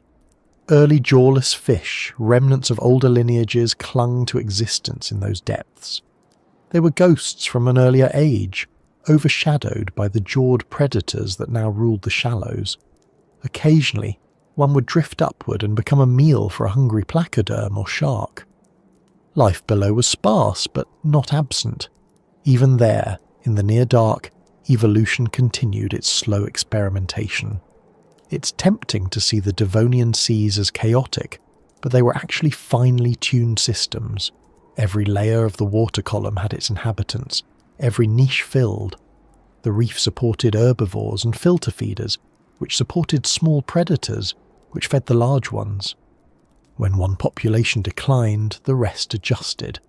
The oceans were resilient, but they were also dependent on stability. That stability, as it turned out, would not last forever. For now, though, the world was still balanced, and the armoured fish continued their long reign. Their dominance gave the Devonian its character, a time of biological arms races, of escalating strength, of creatures encased in bone. Even the smallest species seemed to reflect that design ethos. Shells thickened, scales grew harder, defensive spines became common. It was as if evolution had collectively agreed that the answer to everything was armour, and for a while it was. Sharks living among them adapted in quieter ways. They became faster, leaner, and more aware of vibration and scent. Instead of thick skin, they developed dermal denticles, tiny tooth-like scales that protected their bodies without adding weight. They didn't need armour to survive. They needed awareness. Their entire anatomy was tuned to detect movement, to feel disturbances, to predict danger before it arrived. This sensitivity, developed in an age ruled by armoured giants, would become the foundation of their success long after those giants vanished. Even as the sharks adapted, the armoured predators continued to evolve in their own direction. Some developed flattened bodies for hunting along the seabed. Others grew massive, with jaws strong enough to crack shells the size of helmets. Fossil evidence shows bite marks on thick-shelled invertebrates, evidence of precision rather than brute force. These were not mindless creatures. They were efficient, methodical, and specialized. Each one played a role in maintaining the balance of its ecosystem. Without them, smaller species might have overrun the reefs, consuming the very structures that supported them. The interaction between armour and agility defined everything about life in the Devonian. You could almost say it was the first true age of strategy and evolution. Every creature was either defending or outmanoeuvring, shielding or striking. The ocean itself became a chessboard where every move had consequences. And yet, for all their complexity, these systems were fragile. They depended on temperature, oxygen and chemistry, remaining within narrow bounds. The smallest geological disturbance could send ripples of extinction through the food chain. It's strange to think that an ocean filled with monsters could also be so delicate. Beneath the aggression and the armour, the Devonian seas were a network of dependencies. Coral growth regulated oxygen levels. Algae controlled nutrient flow. Small invertebrates recycled waste into food. When the balance worked, life flourished on a scale the planet had never seen before. But when it faltered, entire ecosystems collapsed. The same armour that protected individuals could not protect the whole system. If you were to stand on one of the primitive landmasses then, on a coastline covered in early ferns and moss, you might have looked out over the water and seen none of this. The surface would have been calm, a soft blue-green shimmer stretching toward the horizon. Beneath that calm, however, was motion upon motion. Armoured hunters circling, sharks weaving between them, smaller fish fleeing through coral, and the constant hum of life adapting.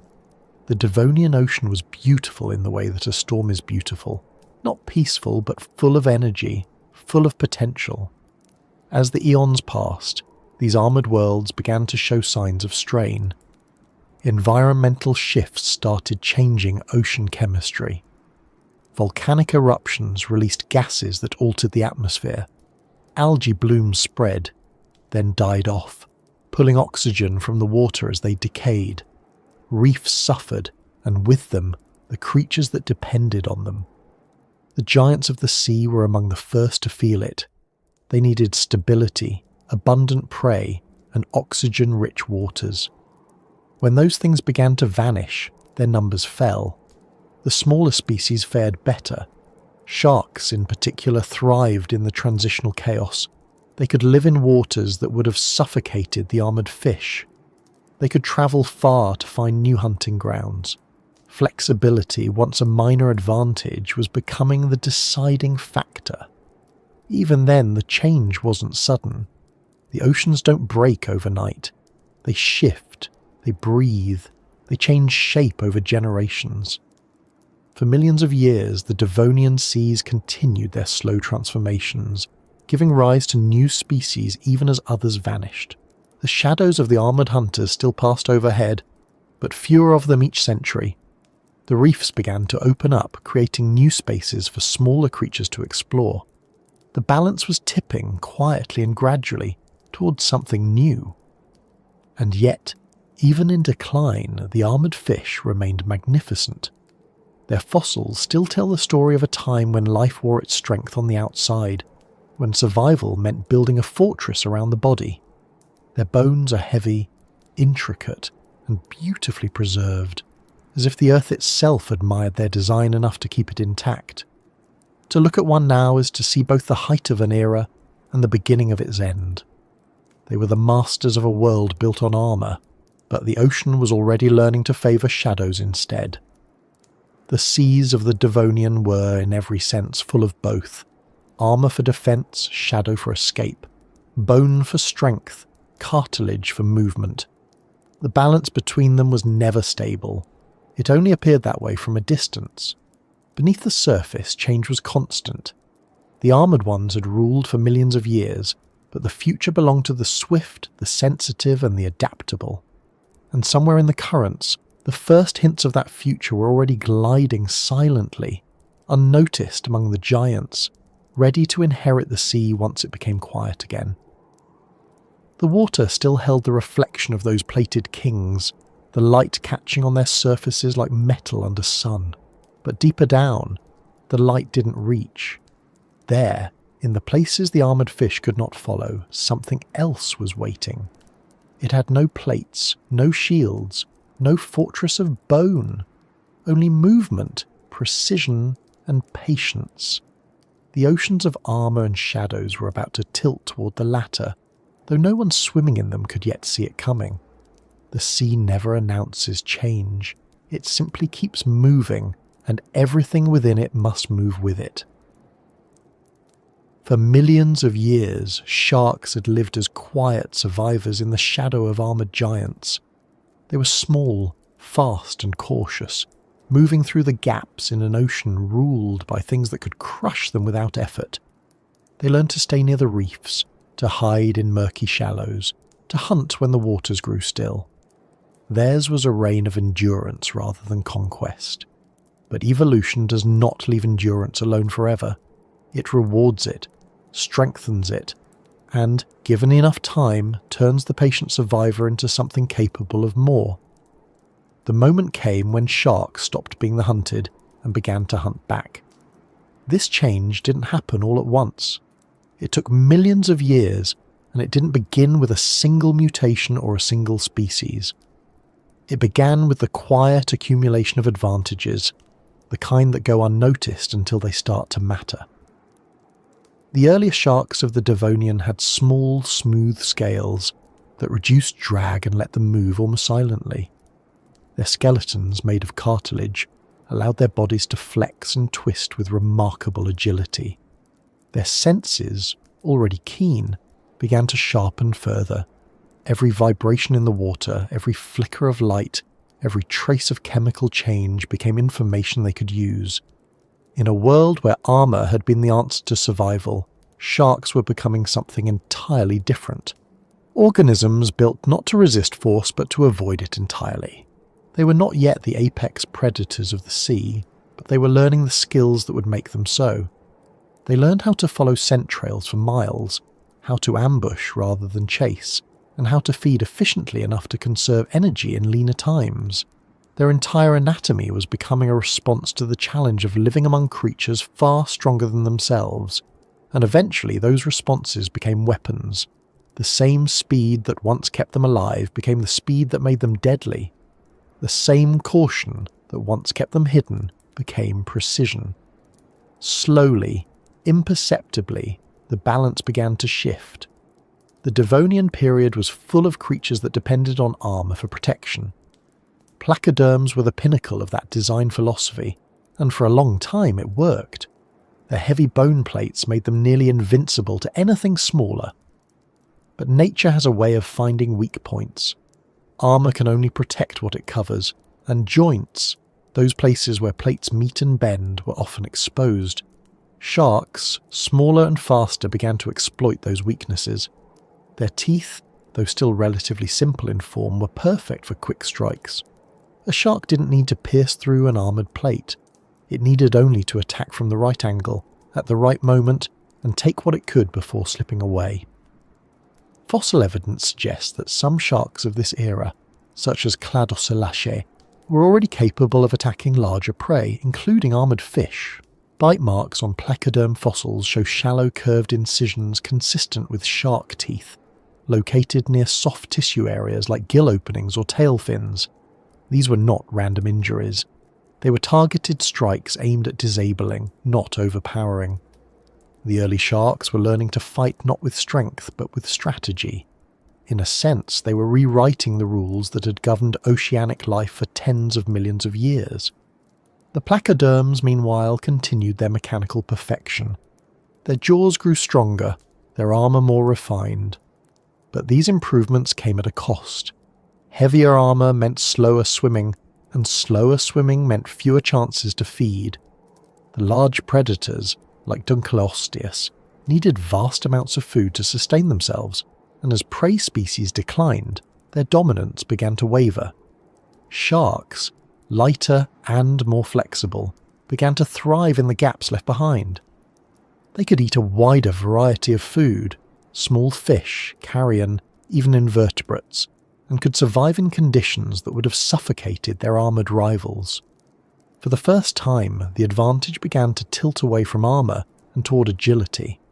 The idea of sharks fighting back might sound dramatic, but in the language of evolution, fighting rarely means confrontation. It means adaptation. Sharks did not challenge the armoured fish in open battle. They simply outlasted them by changing faster. When the seas grew unstable, when oxygen levels fluctuated and habitats collapsed, sharks moved with the currents. They found new breeding grounds, new food sources, new ways to endure. Every generation that survived was a little faster, a little sharper, a little more aware. Some species began to develop specialized teeth, blades for slicing rather than holding, serrated edges for cutting through flesh instead of scraping it. This shift in dentition marked a turning point in their evolution. It meant that sharks were no longer content to scavenge or feed on small prey. They were adapting to kill efficiently. Their streamlined bodies, combined with these new tools, gave them an unprecedented versatility. They could hunt alone or in loose groups, attack from below or behind, strike and retreat before a slower creature could respond. The ocean had never seen anything like them before. As the Devonian neared its end, the world above the water was also changing. Forests were spreading across the continents, releasing oxygen to the air and altering global climates. The weather grew more variable, sea levels shifted, and the chemistry of the oceans changed with it. The vast coral reefs that had supported so much life began to die. With them went countless species that depended on their structures for food and shelter. The armoured hunters, once the undisputed rulers of the sea, began to decline. But the sharks, as they had always done, adapted. Without reefs to anchor their ecosystems, the oceans became open spaces once again, vast, unpredictable, and dangerous.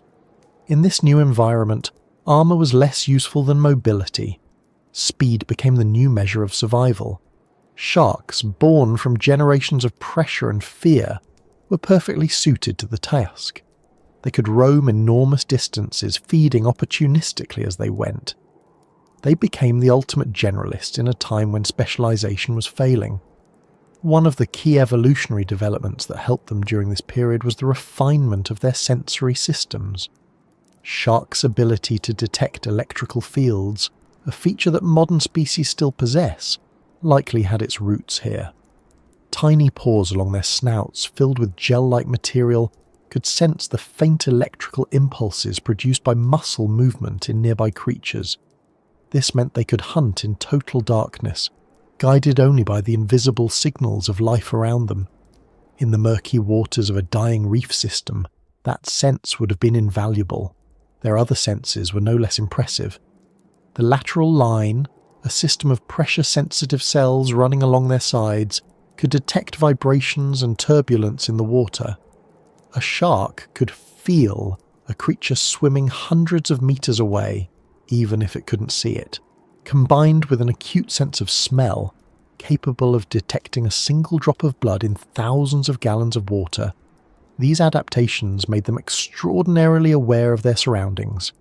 The armoured fish might have ruled by strength, but the sharks were learning to rule by information. The shift from prey to predator was not just biological, it was ecological. As the larger placoderms began to disappear, sharks filled the empty roles they left behind. They grew larger, diversified into new forms, and began to dominate the food chains of the late Devonian and early Carboniferous periods. Fossil evidence shows that by around 360 million years ago, sharks had become some of the most successful predators in the ocean. They no longer needed to hide. They had become the new standard for what it meant to be powerful. Still, the transition wasn't absolute.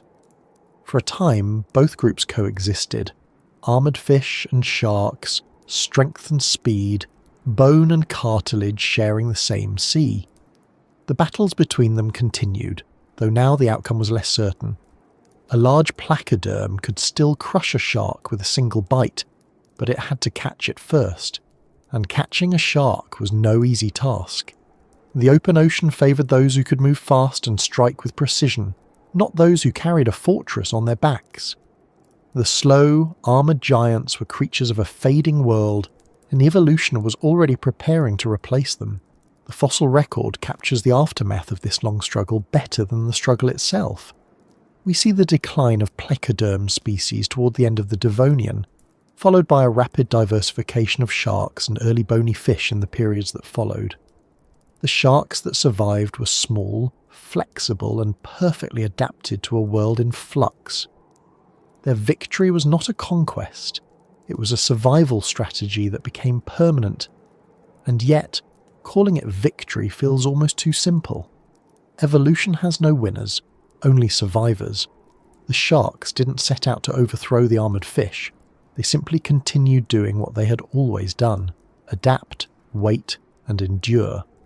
When the seas grew shallow, they adjusted. When food grew scarce, they changed diet. When predators grew too large, they hid, and when those predators vanished, they moved into the space that was left.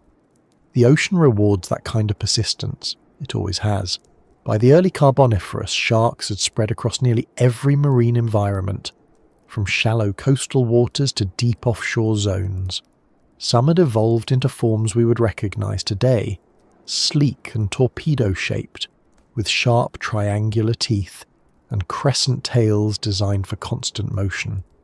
Others took on stranger forms, with long spines or flat bodies adapted for life on the seafloor.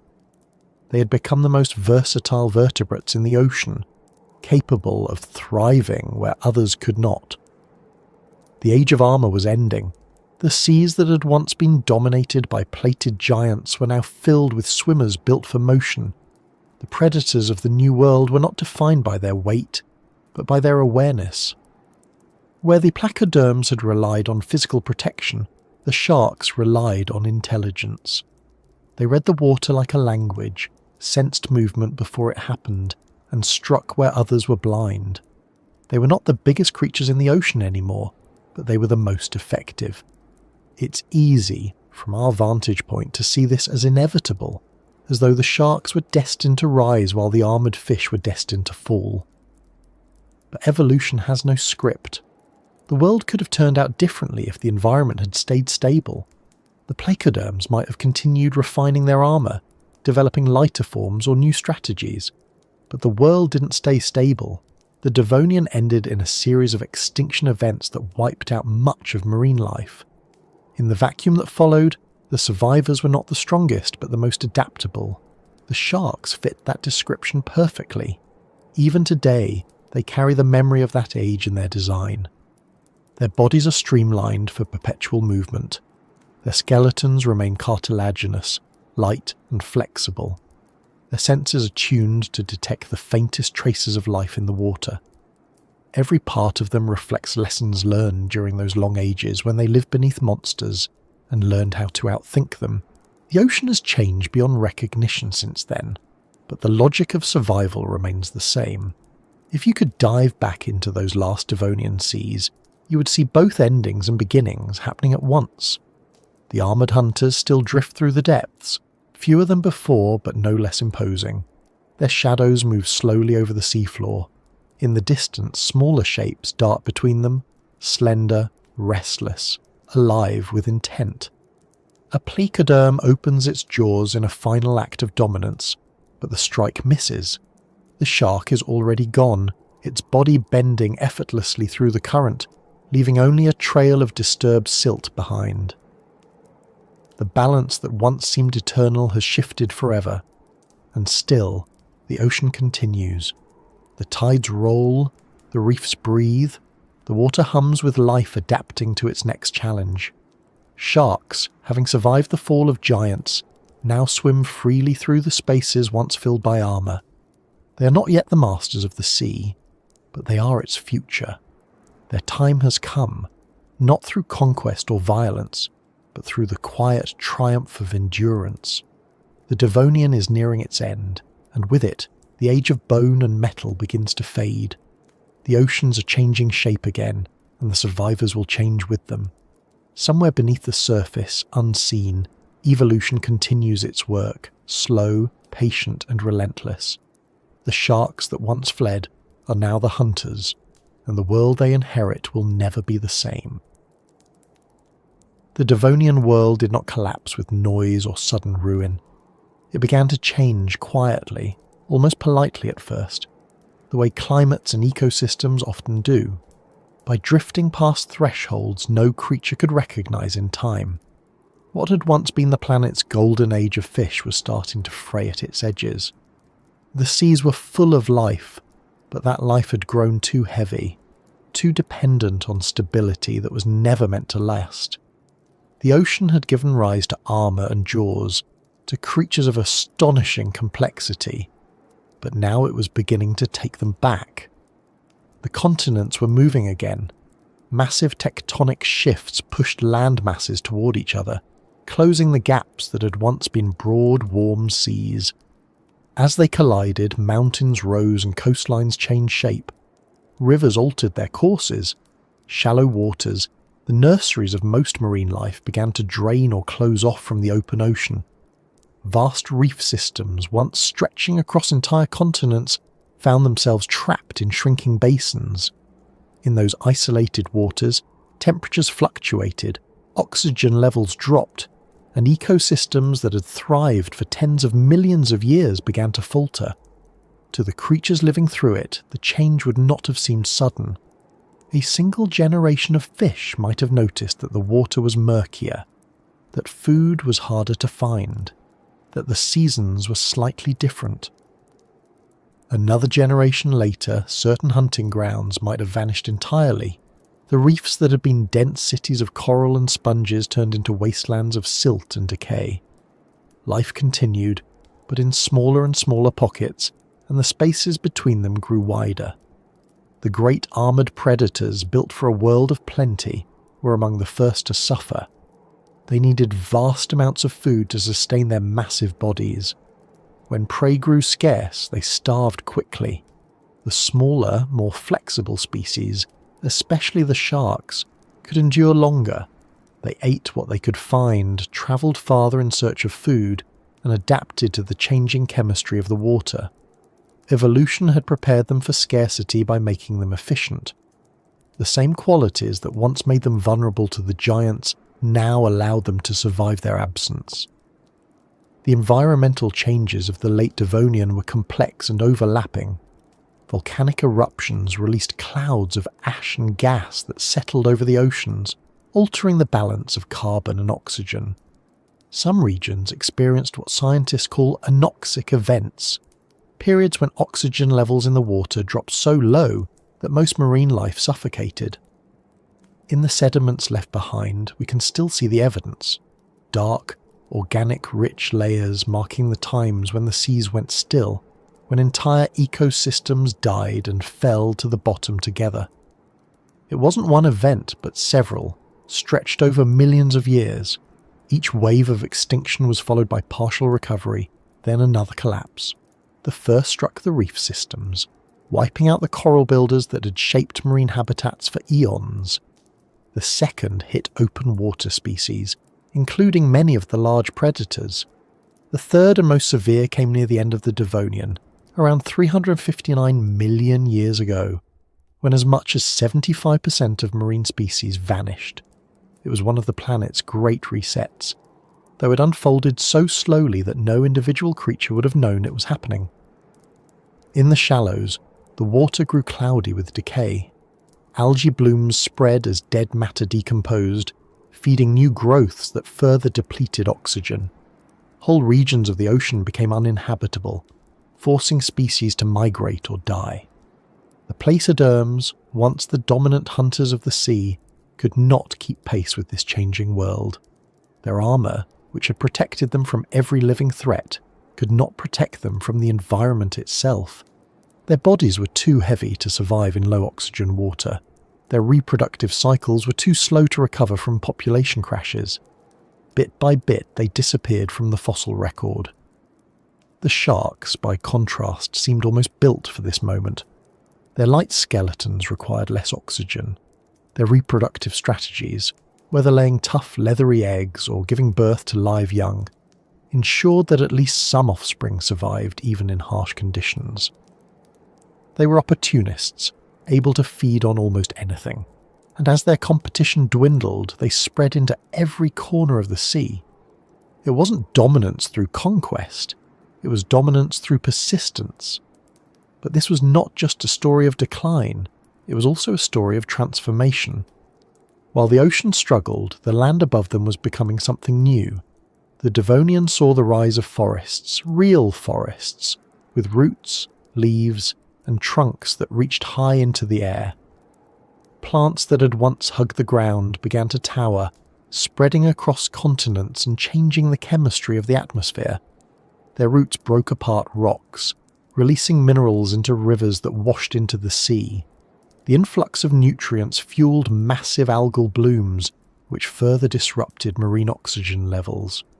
What began as a quiet greening of the land became one of the most significant environmental shifts in Earth's history. The forests also drew carbon dioxide out of the air, cooling the planet. As global temperatures fell, glaciers formed near the poles and sea levels dropped. Entire shallow seas dried up, taking with them the habitats that had nurtured the Devonian explosion of life. It was as though the Earth itself had decided to rebalance its systems, trading the chaos of warmth and abundance for the austerity of cold and scarcity. The creatures of the ocean had no say in the matter. They simply adapted, or didn't. The late Devonian was, in many ways, a test of flexibility. Species that could adjust quickly, whether through migration, reproduction, or metabolic efficiency, survived. Those that depended on stability vanished. The pattern is familiar to us now, seen again and again throughout the history of life. But in this moment, it was happening for the first time on such a scale. It was a rehearsal for every extinction that would follow. To imagine it is to picture an ocean caught between two worlds. In one, remnants of the old order still glide through the depths, placoderms armoured in bone, relics of an age when strength was everything. In the other, the new order is already emerging, sleek sharks and nimble bony fish, unarmoured but quick, darting through the ruins of coral cities that no longer grow.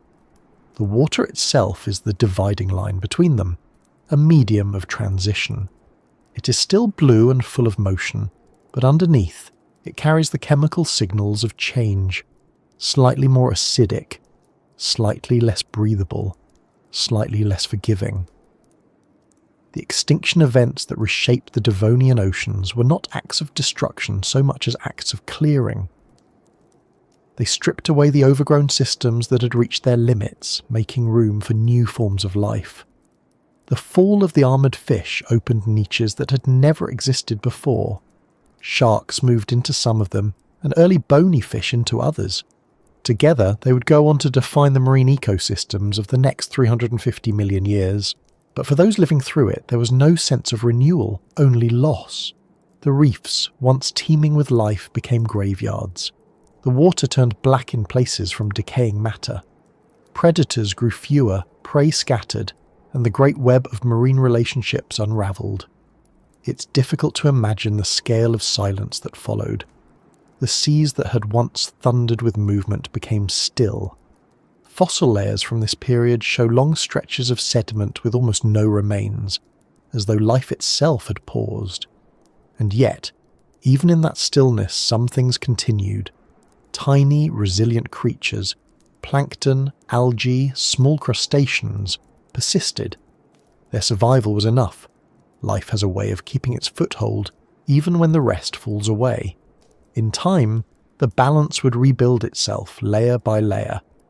The sharks, more than any other large animal of their time, were positioned to take advantage of that recovery. They were among the first to repopulate the open seas once oxygen returned, and they diversified rapidly in the wake of the collapse. From their Devonian ancestors came a variety of new species, each better suited to the leaner, colder world that followed. It's easy to see this as an inevitable passing of eras, but the reality is less tidy. The extinction that ended the Devonian was chaotic, patchy, and drawn out. Some regions suffered total collapse, others recovered quickly. In certain parts of the world, remnants of placoderm species lingered for a while longer, isolated in pockets of stability. They were the last echoes of a vanished age, holding on as long as the water allowed. But evolution had already moved on. The next generation of predators, the sharks, the early ray-finned fish, and the first amphibians venturing onto land were writing new rules. The world on the brink of change was not just losing species, it was changing its very structure. The composition of the atmosphere shifted as plants altered the carbon cycle. The texture of the land changed as roots stabilised soil and slowed erosion. The rhythm of the tides changed as the continents continued to move. Even the colour of the oceans may have deepened, tinted by the altered chemistry of their contents. Every part of the planet was adjusting, connected through invisible feedback loops that no creature could see but all would feel. In this context, the story of sharks is more than a tale of survival. It is a case study in the value of simplicity. Their bodies had fewer moving parts, fewer dependencies, and fewer weaknesses. Where other species evolved elaborate armour or complex physiology, sharks relied on basic principles: flexibility, efficiency, awareness. These traits, honed by millions of years of living under threat, became the foundation of their resilience. When the world changed, they didn't need to reinvent themselves. They were already built for uncertainty. The Devonian extinction was one of the planet's most transformative crises, but it was also an opportunity. The fall of the armoured fish cleared the way for new forms of vertebrates, including those that would one day walk on land. Some of the lobe-finned fish that survived this period carried within them the genetic potential for legs, lungs, and terrestrial life. The story of sharks cannot be separated from that of these other pioneers. Together, they represent the twin paths that life took after the Devonian, one that stayed in the water and perfected the art of swimming, and one that crawled onto land and began to breathe air. For the sharks, the path forward was clear. The oceans were emptier now, but emptiness can be an advantage. They filled the void, expanding into every depth and temperature, every coastline and current. Over the next few million years, they would diversify into an astonishing array of forms, some small and delicate, others massive and predatory. The extinction had not destroyed them, it had set them free. If you could look at the Earth from orbit then, you would see a planet still reeling from change. The continents were shifting, their surfaces greening with new forests. The poles glittered with the first real ice caps in millions of years. The oceans, though still vast, were quieter. Their colour was darker, their life more scattered. But somewhere in that stillness, movement remained. Small, fast, deliberate. Sharks cutting through the water with the same grace they have today. Survivors of one world already adapting to the next. And beneath them, buried in the silt of vanished reefs, lay the bones of those that came before. The armoured hunters, the reef builders, the giants who once ruled the seas. Their era was over, but their legacy remained, written in every adaptation that followed. The ocean had tested them and moved on, as it always does. The world had changed, but life, somehow, had not forgotten how to begin again. The water was different now, colder, thinner, harder to breathe, but still alive. The sharks swam through it as if they had always belonged, their bodies remembering a million small adjustments that had brought them here. They were no longer shadows in another creature's world. They were the architects of their own survival, the first of a new order that would stretch far beyond the Devonian. And as the planet turned and the ice spread and the oxygen fell and rose again, they kept swimming. The world was on the brink of change, but the sharks had already crossed it. By the time the end came, the world had already begun to empty itself. The great armoured hunters that once filled the Devonian seas were fewer now, scattered and hungry, moving through water that no longer provided what it once did. The reefs that had supported entire ecosystems were gone, replaced by stretches of barren seabed covered in sediment and the remains of what had once thrived there. The water carried the scent of decay, organic matter breaking down faster than it could be renewed. To the creatures that still lived, it must have felt like the ocean itself was tiring, exhaling slowly and deeply as it slipped into a long, uneasy sleep. The giants did not vanish in a single catastrophic moment. There was no explosion, no sudden silence, no instant end. They faded. The decline came in waves, local collapses, recoveries, and collapses again, each one weaker than the last. For millions of years, life struggled to maintain the balance it had once taken for granted. Some species clung to existence in isolated habitats, surviving for generations before disappearing completely. Others adapted for a while, shrinking in size or changing diet, trying to match the pace of a shifting planet. But the oceans were no longer the same world that had created them. The chemistry, the temperature, the oxygen, the food chains, everything had changed. The age of armour was dissolving piece by piece. The placoderms were the first to feel it. They had dominated the seas for over 50 million years, but their success had made them rigid. Their armour, once their greatest advantage, became a weight they could no longer afford. As oxygen levels in the oceans dropped, their heavy bodies demanded more than the environment could give. They needed stable ecosystems, high-energy prey, and open, oxygen-rich water. The Devonian seas offered none of these anymore. The world that had once rewarded size and strength now punished it. The largest of them, the Dunkleosteus, had ruled the open waters as an apex predator. Its bite was unmatched, its armour impenetrable, its presence unchallenged. But even such perfection could not survive a starving world. The reefs were dead, and the smaller fish that had once filled the mid-level ecosystems were gone. Without them, there was nothing left to feed on. A creature built for constant motion, constant hunting, cannot last long when every pursuit leads to emptiness. Fossil evidence shows that the last of the Dunkleostea species grew smaller with time, a common sign of environmental stress. It was evolution's way of trying to keep them alive by making them need less. But the process came too late. The smaller placoderms lasted a little longer. Some, like Bothrialepis, were not predators, but bottom feeders, using their jaws to sift through sediment for organic matter. For a time, this lifestyle protected them. They could survive on less, and they lived in environments where predators were rare. But when the water itself turned anoxic, deprived of oxygen, even these survivors had nowhere left to go. Their fossils are found in abundance in the upper Devonian rock layers, often preserved in thick clusters that suggest mass death events.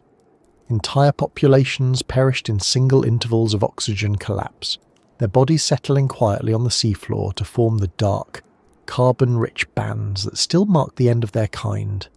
The extinction of the placoderms was not an isolated tragedy. It was part of a chain reaction that reshaped the planet's biosphere.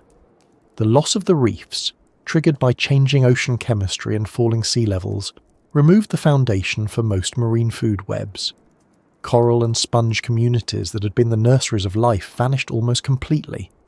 Without them, the ocean's productivity collapsed. Algae and bacteria filled the void, but they could not support the same diversity of life. The giants starved, and the smaller creatures that fed on their waste disappeared with them. Meanwhile, the continents continued to shift. The collision of land masses created mountain ranges, which altered weather patterns and disrupted ocean circulation. Freshwater runoff carried nutrients and sediments into the seas, fueling blooms of algae that further depleted oxygen. Each new geological event added another layer to the crisis, another challenge to an already stressed ecosystem. It was as though the Earth itself had become restless, turning over and reshaping its own surface while the life upon it tried in vain to keep pace. The world that emerged from this turbulence was colder, harsher, and less forgiving. Sea levels dropped as glaciers expanded near the poles, exposing continental shelves that had once been underwater, shallow marine habitats. The heart of Devonian biodiversity became dry land. The creatures that depended on them vanished. Deep-sea environments remained, but they were nutrient-poor, isolated, and often oxygen deficient. Life retreated into the few places that could still sustain it. In this shrinking world, sharks became the quiet inheritors. They had never relied on reefs or specific ecosystems. Their adaptability allowed them to survive where the giants could not. Their light skeletons required little oxygen. Their opportunistic diets gave them flexibility. And their reproductive resilience ensured that even when populations fell, recovery was possible. Fossil evidence suggests that sharks not only survived the Devonian extinctions but diversified during them. While most species were dying out, sharks were beginning to evolve into new forms. It's difficult to picture what those oceans looked like as the giants faded. They must have been emptier, quieter, darker. The constant motion that had defined the Devonian, schools of fish, towering coral, the slow drift of armoured hunters, gave way to stillness. The water was probably cloudy with debris, the seabed littered with the skeletons of the dead. In this silence, the few remaining creatures carried on, unaware that they were living through one of Earth's great transitions. Life doesn't notice when it is between eras. It only keeps moving. Some scientists believe that the late Devonian extinctions occurred in pulses, separated by hundreds of thousands of years. If so, there were times when life seemed to recover, when reefs began to grow again, and fish populations rebounded, only for another collapse to follow. To the creatures of the time, these fluctuations would have felt like seasons, good years and bad years, abundance followed by scarcity. But each collapse dug deeper until the system could no longer recover. By the end, nearly all the major reef-building organisms were gone, along with most of the large fish.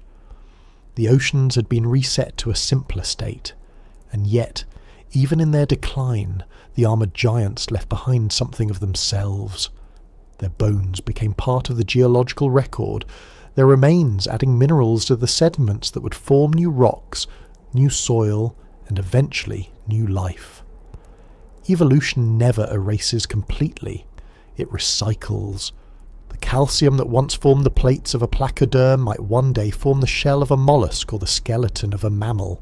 The materials remain, only the forms change. The extinction that ended the Devonian was one of the longest in Earth's history, stretching over millions of years. It lacked the drama of later events like the one that ended the dinosaurs, but its effects were just as profound. It removed the dominant lineages of the time and paved the way for new ones. In its aftermath, the planet entered a quieter, more subdued phase. The Carboniferous period would follow, bringing with it lush forests, giant insects, and the first true amphibians. The oceans, though less spectacular than before, became more stable, dominated by sharks and bony fish rather than armoured giants. From the perspective of deep time, this transition looks almost gentle, a natural turnover, one age giving way to another. But for the creatures living through it, it was extinction in slow motion. Each species reached its final generation unaware that it was the last. Each adaptation, once so effective, became irrelevant in a changing world. Evolution doesn't mourn, but the Earth records loss in its own way, in the layers of sediment that preserve the outlines of vanished lives. It's tempting to think of extinction as an ending, but it is also a beginning. When the giants faded, they left behind a vacuum, and nature does not tolerate emptiness. Within a few million years, new predators rose to fill their roles. Sharks became larger and more diverse, their streamlined forms perfected through the pressures of survival. Bony fish evolved new strategies for feeding and reproduction. The ocean recovered, not by returning to what it had been, but by becoming something entirely new. Still, for a time, there must have been a strange, eerie calm. The giants that had once ruled the seas were gone, their shadows no longer moving across the reefs, their armoured bodies no longer stirring the water. The silence they left behind was the sound of transition, a pause between the heavy breath of one world and the first heartbeat of another. If you could drift through those waters then, you might have seen the last of them. A lone placoderm, smaller than its ancestors, gliding through a fading reef, searching for food that was no longer there, its armour dull from age, its movements slow, its body carrying the weight of a lineage that had lasted tens of millions of years. Around it, the water would have been empty. No rivals, no prey, only the faint sound of current moving through a dying world. And somewhere beyond the haze, a shape passes. A shark. Quick, light, unarmoured. The placoderm turns, slow to react, as the smaller predator slips past, silent and effortless, a reminder of the new order to come. The day the giants faded was not marked by fire or impact. It was marked by stillness. It was marked by the gradual erasure of abundance, the quiet retreat of forms that had once defined the ocean. But it was also marked by continuity, by the persistence of life that refused to stop. The world did not end. It changed its rhythm. In time, the reefs would rebuild, different but alive. New species would rise, learn and fall again, each carrying fragments of the past within them. The sharks would inherit the sea, not as conquerors, but as custodians of everything that survived. The armour of the placoderms would rust into memory, their names reduced to fossils and shapes in stone. But the principles they embodied, strength, adaptation, resilience, would live on, transformed into new designs, new strategies, new lives. The giants are gone now, their bones settle deep beneath layers of sediment, but the ocean still remembers them. It remembers in the silence between currents, in the structure of jaws that still close with mechanical precision, in the shadows that move with the same cautious grace as those first armoured fish. The water never forgets. It carries everything forward, reshaping, reusing, and rebuilding in an endless cycle. The day the giants faded was not a single day at all. It was a long twilight stretched across millions of years, during which the ocean traded power for flexibility, grandeur for endurance. And in that twilight the survivors emerged, smaller, faster, wiser. The sharks had watched the rise and fall of titans and learned the most important lesson evolution ever teaches. Nothing stays the same, and survival belongs to those who can live with change. The water was cooler now, the continents heavier, the reefs silent. The world was quieter, but not empty. Movement continued, small and certain. The giants were gone, but life remained, waiting for its next chance to grow. And in the stillness that followed, The ocean exhaled, ready to begin again. After the giants faded, the oceans grew quiet again. Not dead, but quiet. The constant churn of armoured predators, the endless noise of feeding and pursuit, the sound of reefs crackling with life, all of it was replaced by something thinner, something sparse. The Devonian seas had burned bright, but that brightness had cost them their balance. What remained was a planet exhaling after exhaustion, its ecosystems stripped down to the bare essentials. And in that silence, new life began to rebuild itself. It's strange to think of extinction as an opportunity, but that is what it becomes every time. When one world collapses, another begins forming out of its ruins. After the placoderms were gone, after the reefs were reduced to rubble, after the deep waters turned cold and still, there were spaces everywhere, empty ecological rooms waiting for new tenants. The survivors were few, but they were varied. Small, adaptable creatures, those that had weathered the collapse by needing little, were the first to return. And among them, gliding silently through the recovering seas, were the sharks. They had outlasted the armoured hunters not through superiority, but through flexibility. Their bodies had remained simple when others had grown complex, their diets wide when others had specialised. They could live where oxygen was scarce, feed when prey was rare, and move when the currents changed. They were not the architects of this new age, but they were its inheritors, ready to occupy every open niche that the extinction had left behind. The Carboniferous period followed, bringing with it a new Earth. The continents were greener than they had ever been. Forests of towering ferns and club mosses covered the land, their roots weaving deep into the soil. The air grew heavy with oxygen, thicker than before, and the climate stabilised for a time. Rain fell in long, steady sheets, filling rivers and lakes that connected to the recovering oceans. The seas themselves were different now, cooler, clearer and deeper. The coral reefs that had collapsed began to rebuild, this time with new species of coral and sponges. The food chains grew back layer by layer. Plankton returned first, followed by small fish, then the predators that hunted them.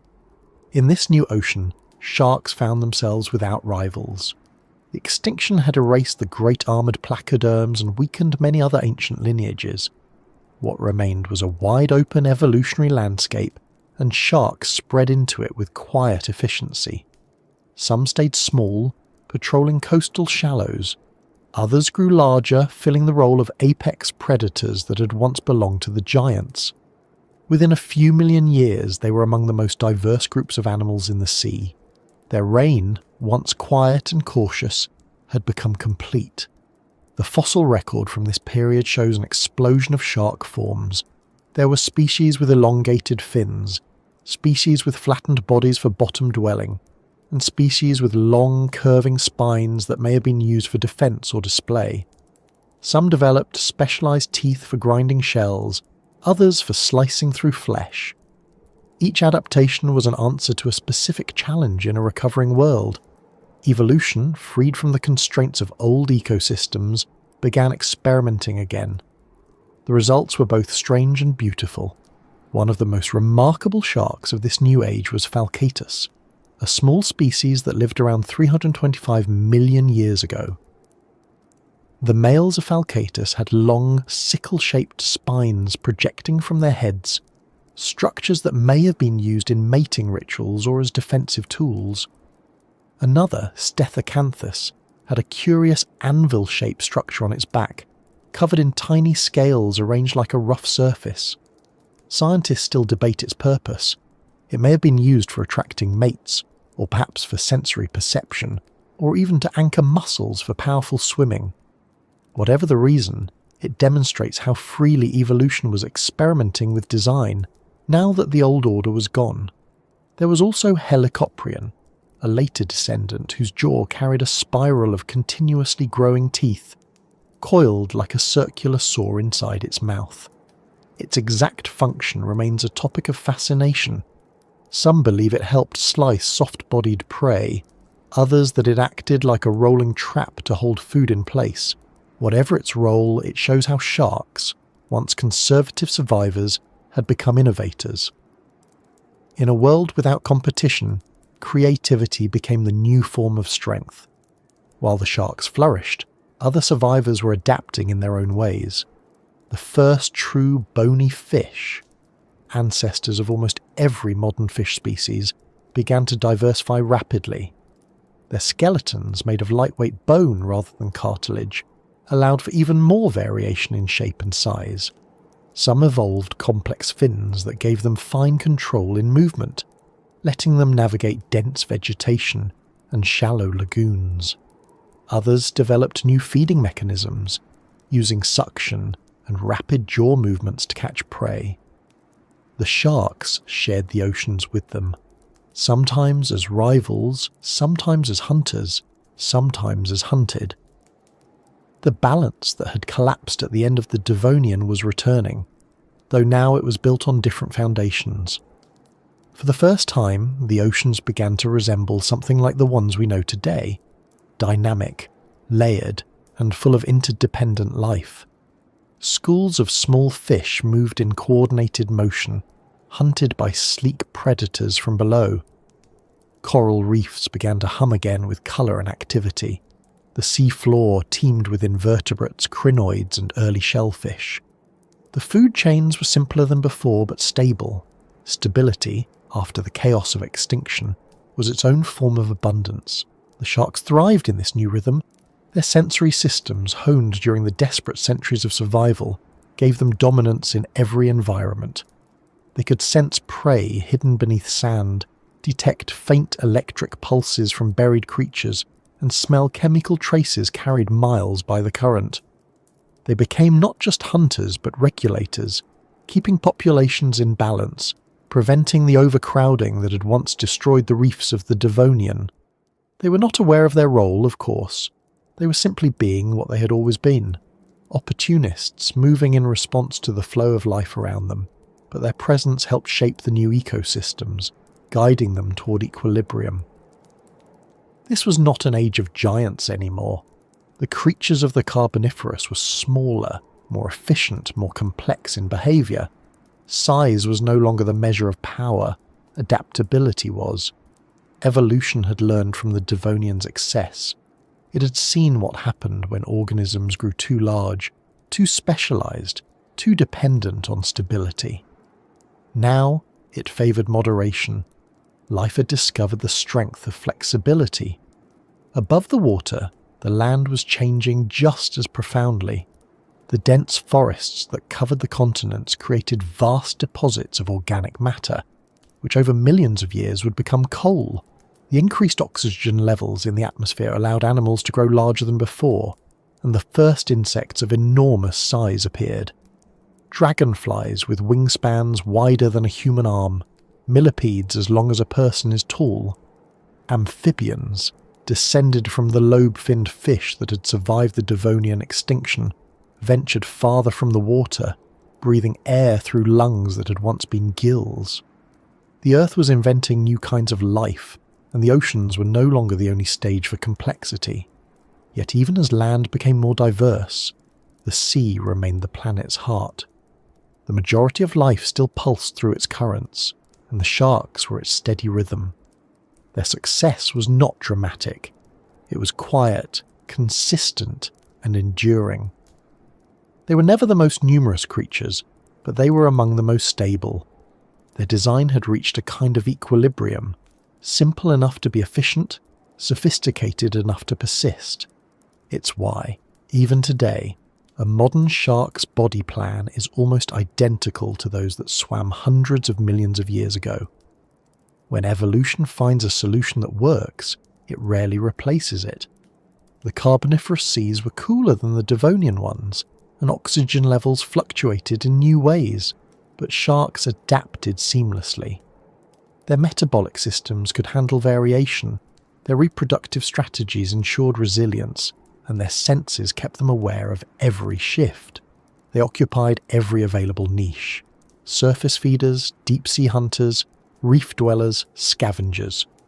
Where one species faltered, another took its place. They had become the constant presence in an unpredictable ocean, even as new predators evolved. Bony fish with agile fins, early amphibians venturing into brackish water. The sharks maintained their position. They did not need to evolve rapidly anymore. The world was catching up to them, adjusting to the design they had perfected through necessity. Their bodies were not inventions of the Carboniferous. They were relics of the Devonian, refined through survival. They carried in their shape the memory of everything that had come before. The armoured giants, the collapsing reefs, the suffocating waters. Every curve, every muscle, every sensory pore was a record of endurance. It's easy to imagine this as a peaceful recovery, but it wasn't. The oceans were still volatile, their chemistry still changing, their inhabitants still competing. Extinction didn't end in a single moment. It continued in echoes, wiping out species that failed to adapt to the post-Devonian world. But compared to what had come before, the pace of loss slowed. The balance was fragile but real. The survivors had learned how to live within uncertainty, and that made all the difference. For the sharks, this period marked not just recovery but expansion. Their fossils appear in regions far from their original range, suggesting they spread across nearly all the world's oceans. Their diversity increased, their body sizes varied, their behaviours differentiated. Some began to specialise in open water hunting, others in ambush or scavenging. Each variation ensured that no single environmental change could wipe them out again. They had become evolution's insurance policy against the instability of the planet itself. The reefs that returned in the late Carboniferous were not the same as those of the Devonian. They were smaller, less ornate, but more durable. Built by different coral species and new symbiotic relationships, they reflected a world that had learned restraint. Life no longer expanded unchecked. It grew within limits, shaped by the memory of collapse. The sharks moved through these reefs like reminders of both past and future, their presence a continuation of the old rhythm under new rules. As millions of years passed, the descendants of these early sharks continued to adapt, slowly refining the features that would define their lineage. Their skeletons remained cartilaginous, but their teeth diversified into complex shapes. Some pointed for piercing, others serrated for cutting. Their reproductive strategies evolved to balance survival and population growth, ensuring that enough young would survive in a world where predators had become more efficient. They became the quiet backbone of marine life, as constant as the tides themselves. The age of the survivors was not a grand or glorious time. It was an age of rebuilding, of quiet endurance. The oceans were smaller, the ecosystems humbler, but they were stable. The chaos of the Devonian had given way to the steady pulse of recovery. Sharks had gone from living in fear to shaping the balance of the seas. The giants were gone, but the lessons they left behind endured in every fin that cut through the water, every set of teeth that renewed itself endlessly, every movement that measured strength not by mass but by precision. If you could swim through those Carboniferous waters, you would see a world that had found its footing again. The reefs shimmered softly with new life. Shoals of fish darted through beams of filtered light.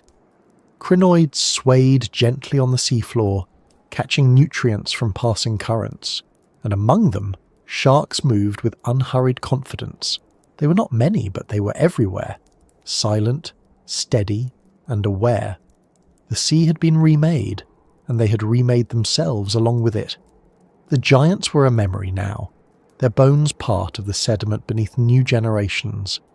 The ocean had learned to breathe again, slower but deeper, and in its breath moved the survivors, creatures that had endured not through strength, but through patience, awareness, and the ability to change. The world had proven once again that extinction is never the end, only the resetting of the stage. The sharks did not rule through power, they ruled through continuity. They were the thread that connected one age to the next, the embodiment of a life's quiet persistence. The age of the survivors was their inheritance, and they carried it forward into a future that would test them again and again. But for now, the waters were calm, the balance restored, and the ocean had remembered how to live. And somewhere in the depths, in the still places untouched by sunlight, something new was always beginning. Life does not stop when it is quiet. It listens, it prepares, it waits for the next change. When the world finally settled after the long Devonian collapse, the bones of its lost empires remained behind, buried deep beneath layers of silt and time. The armoured fish that had once ruled the oceans were gone, but the earth had kept their memory, pressed into stone, waiting for someone to listen. For millions of years the sediment built up quietly, sand, mud, shells and dust falling over what was once flesh and armour, sealing it away. The sea forgot the creatures themselves, but the rock remembered. Fossils are the closest thing life has to a language of ghosts. They do not speak in sound, but in shape. A curve of jaw, a pattern of scales, the impression of a fin, each tells a fragment of a story too large for memory. In the case of the Devonian and its giants, that story is written across continents, scattered in fragments that scientists still piece together today. From cliffs in Morocco to quarries in Ohio, from riverbeds in Poland to deserts in Australia, the bones of the armoured fish emerge like whispers from another age. Each fossil carries the same quiet message. There was a time when strength meant armour, when the sea was filled with plated predators and jawed hunters that moved like living fortresses. But it also carries another message, softer and harder to miss, the truth that nothing, no matter how dominant, remains forever. The rocks do not lie, and they do not flatter.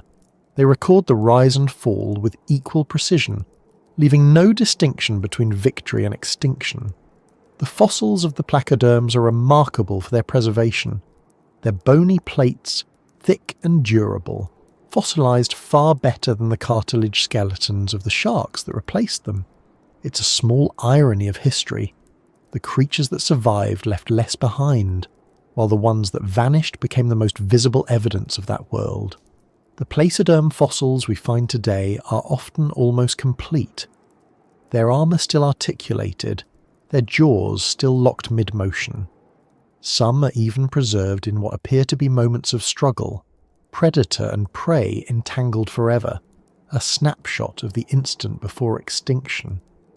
In museum displays, these fossils stand as monuments to an age when nature's experiments were still wild and unrefined. To look at one closely is to see both ingenuity and excess. The plates fit together like pieces of a puzzle, overlapping for flexibility, yet thick enough to resist force. The jaw mechanisms, though primitive compared to modern fish, show clear innovation, hinges, levers and ridges that allowed for powerful bites. They were, in every sense, prototypes of the future, a blueprint of what was to come. And yet they disappeared. Scientists can trace their fall in the fossil record with unsettling clarity.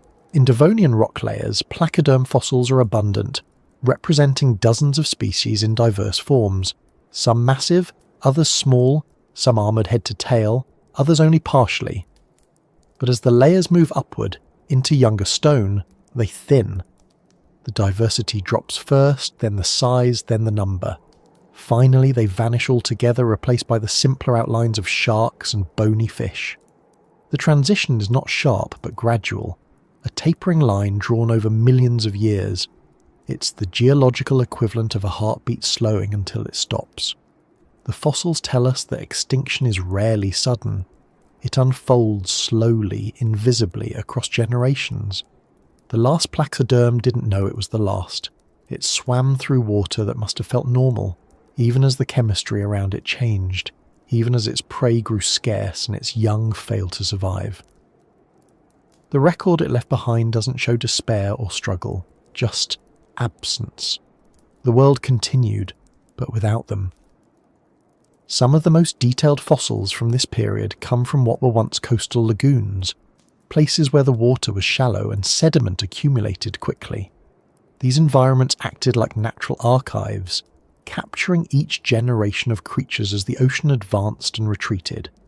In these rocks, scientists have uncovered not only placoderms, but early sharks, bony fish, and strange invertebrates that no longer exist. Each layer is a page in the slow book of deep time. In a few rare cases, we can even see the transition captured almost literally. Layers where the fossils of armoured fish disappear and the fossils of early sharks begin to dominate. It is not a battle scene, not a record of direct competition, but a quiet handover. One lineage fading into the stone while another begins to multiply above it. It's a strange thing to see, the geological equivalent of evolution changing the locks. The fossils also reveal something unexpected about those ancient seas. They were not all destroyed equally. Some regions show sharp declines, others show stability that lasted longer. This uneven pattern suggests that extinction is rarely universal. It's a mosaic, with survival determined by chance as much as adaptation. A population of sharks in one region might thrive while others vanish elsewhere. A species of armoured fish might cling to existence in a deep basin long after its relatives are gone. Even in death, diversity leaves fingerprints. One of the most haunting sights from this period lies in the Cleveland Shale of North America. Here, the remains of Dunkleosteus were found. Massive skulls with shearing jaws preserved in exquisite detail. The shale's fine-grained sediment captured even the smallest textures of their armour, allowing paleontologists to reconstruct their anatomy with astonishing accuracy. These fossils are so complete that scientists can estimate their muscle attachments and bite strength, revealing that Dunkleosteus could crush prey with a force exceeding 11,000 pounds per square inch. Yet the same layers that preserved them also mark their disappearance. Above the final Dunkleosteus fossils, the rock changes character. Fewer bones, finer sediment, the signature of a dying ocean. Elsewhere, in the old red sandstone of Scotland, we find the fossils of Bothriollepis, a bottom-dwelling placoderm that once thrived in freshwater and coastal environments. Its remains are found in abundance in some layers, then suddenly in smaller and smaller numbers, until they too vanish. The sediment shifts from river deposits to barren sandstones, an environmental story written without words.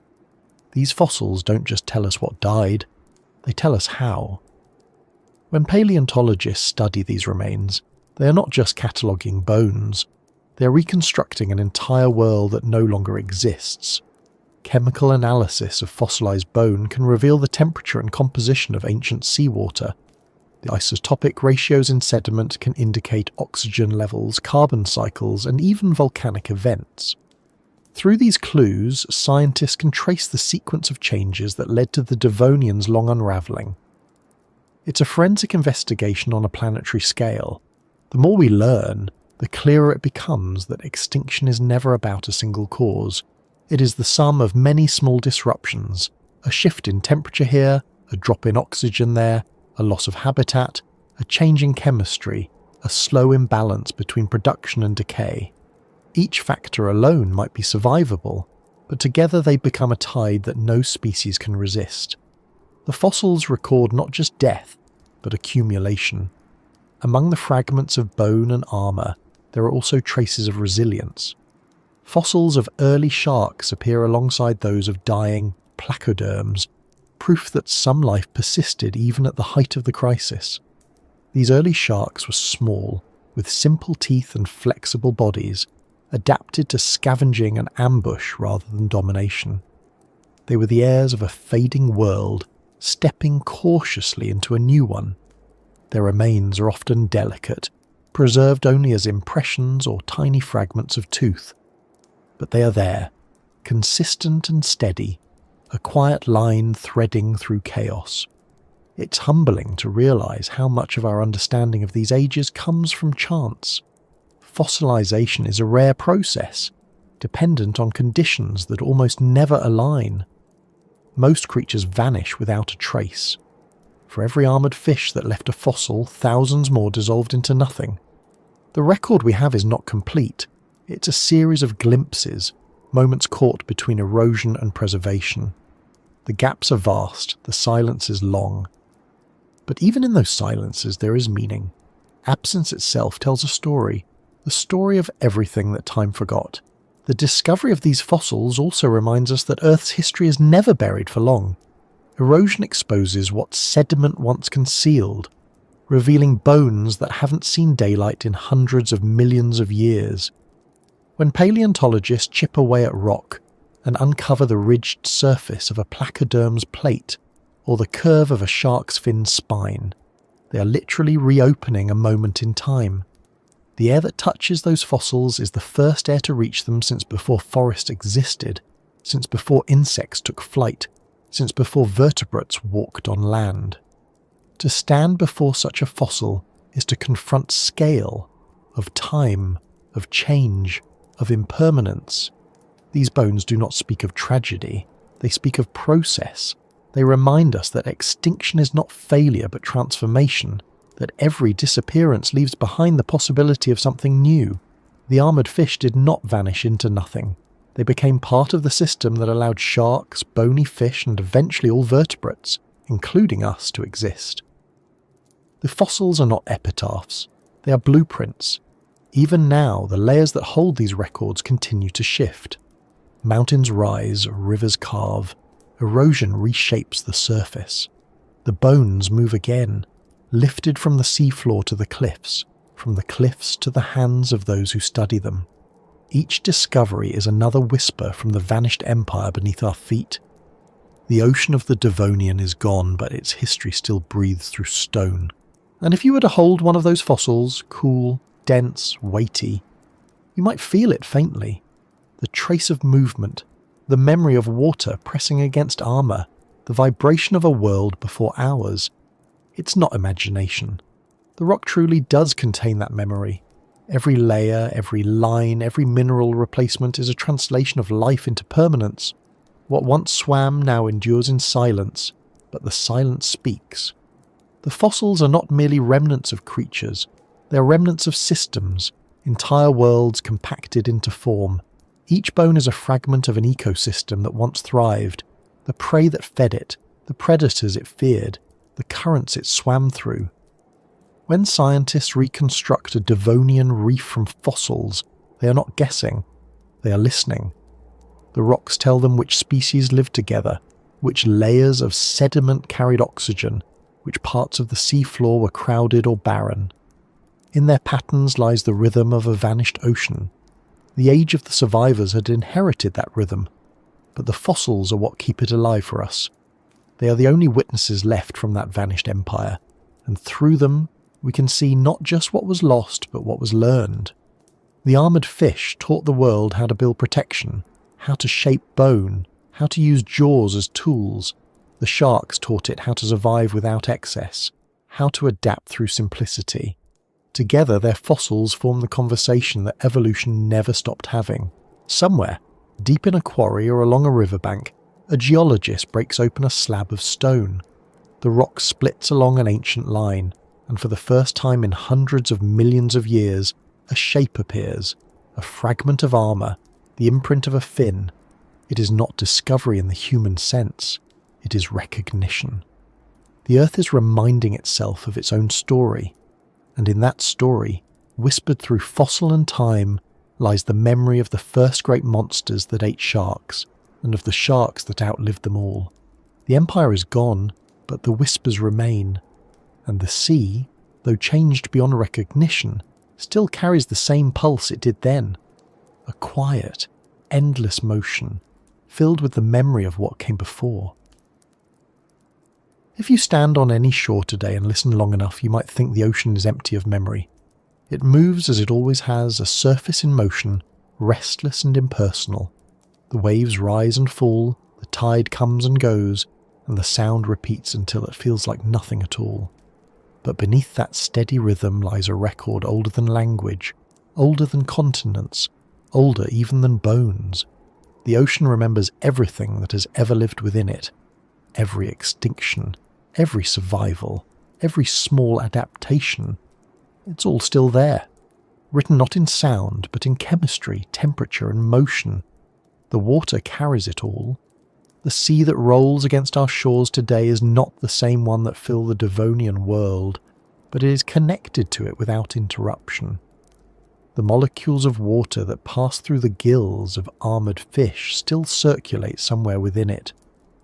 The salts that once filled those shallow reefs are the same salts that now mix through the deep currents. The minerals shed from the bones of giants are part of the sediments that shape coastlines and seafloors. The ocean never started over. It only changed shape. It's a single, continuous body of memory that has flowed unbroken for nearly 4 billion years. When you look across it, you're seeing the same mirror that reflected the first vertebrates, the same surface that once hid the shadows of predators that no longer exist. The forms have changed, but the pattern hasn't. The currents still move heat from the equator to the poles. The plankton still drift, feeding everything above them. The predators still patrol the boundaries of visibility, hunting by instinct older than trees.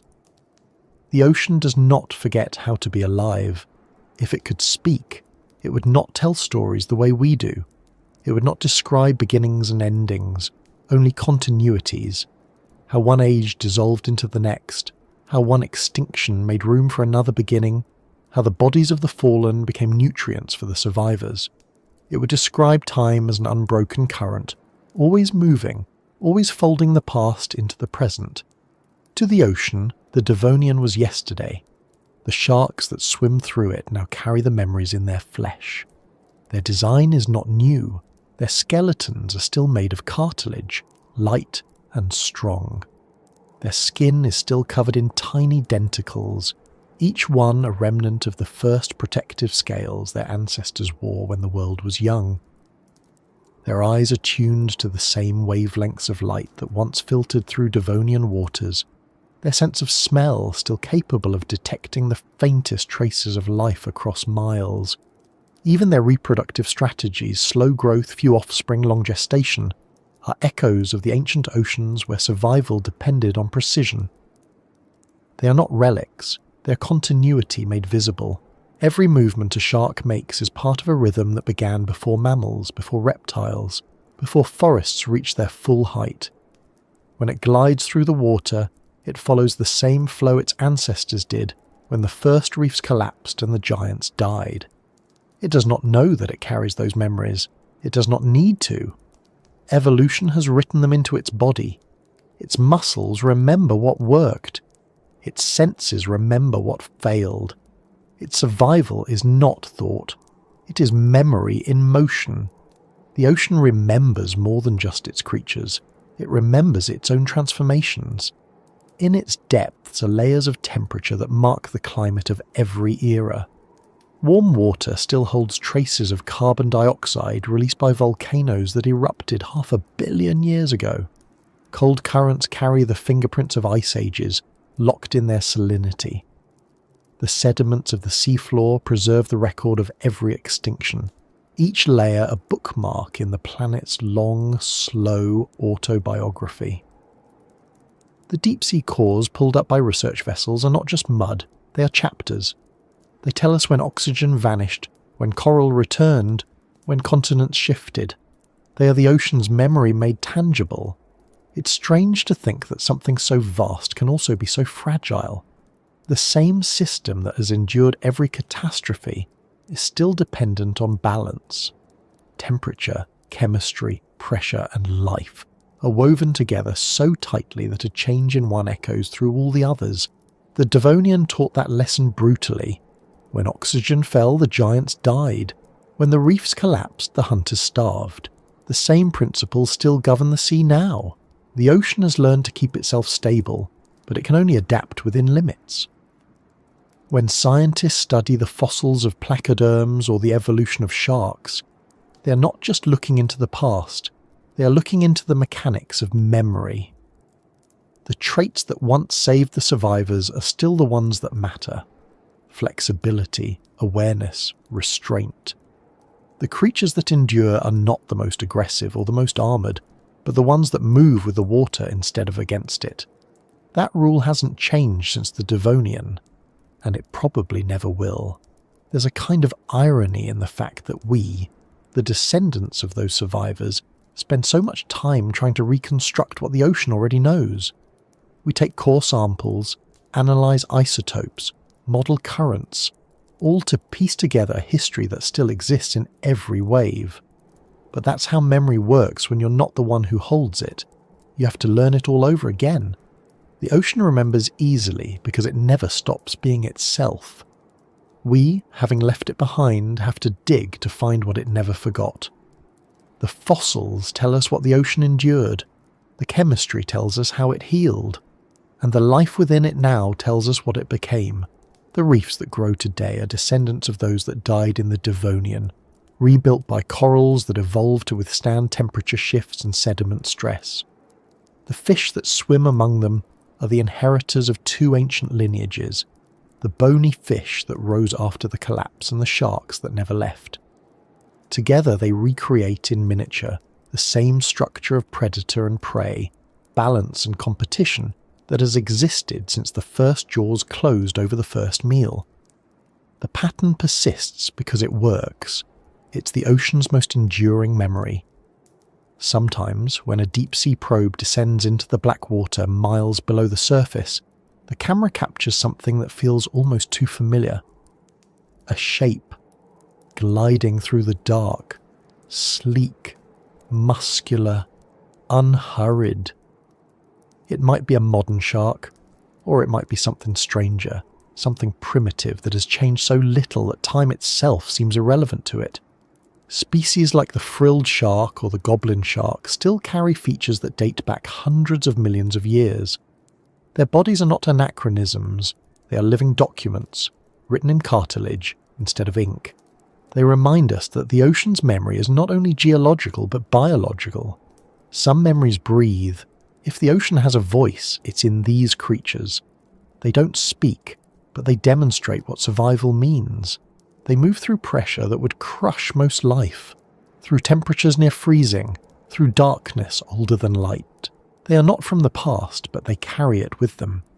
When they feed, when they breed, when they navigate invisible currents with precision no human instrument can match, they reenact the same relationships that defined the first complex ecosystems. In them, the Devonian never ended. It simply adapted. To understand the ocean's memory is to accept that history is not a straight line, but a loop. Every extinction becomes sediment. Every sediment becomes stone. Every stone erodes back into the water and the cycle begins again. The bones of the giants that ate sharks became the minerals that fed plankton, that fed the sharks' descendants. There is no separation between what was and what is. The ocean folds it all into itself, endlessly recycling form and function. To the sea, the difference between past and present is just a matter of depth. Even sound travels through that memory. The low-frequency vibrations that move through water today carry echoes of the same frequencies that once rippled through Devonian seas. Every whale song, every seismic tremor, every crashing wave contributes to a constant undercurrent of vibration that never truly stops. Some frequencies travel thousands of miles, bouncing off the seafloor, refracting through thermal layers, circling the planet again and again. The ocean listens to itself, just as it has since the first drop condensed on the cooling Earth. It also remembers the atmosphere above it. Every gas exchange between air and water carries traces of the world's previous climates. The oxygen we breathe now once cycled through prehistoric seas thick with algae.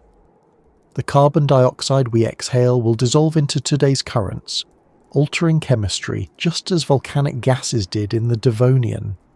The process is the same. Only the participants have changed.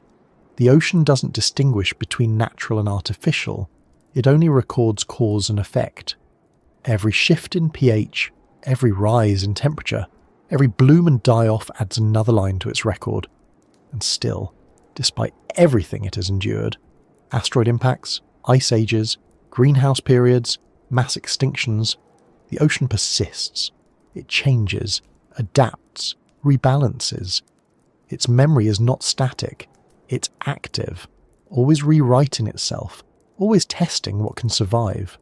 Life, in turn, mirrors that process. It doesn't fight the ocean's change, it evolves with it. The Devonian survivors proved that lesson beyond question. Sharks became the living embodiment of it, flowing with the current of time rather than resisting it.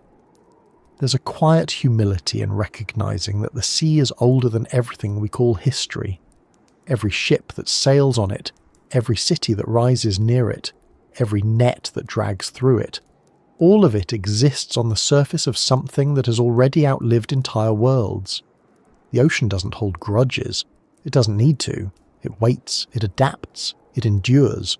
The giants are gone, but their legacy has already dissolved into the next form, the next balance. The sharks that swim beneath the waves now are just the latest memory made flesh. If you were to dive deep enough, far below the reach of sunlight, you would enter the part of the ocean where time seems suspended. The pressure increases, the temperature drops, and life moves slowly, deliberately. Down there, change happens at a different pace. The creatures that live in these depths are old in both form and function, evolved to survive isolation and scarcity.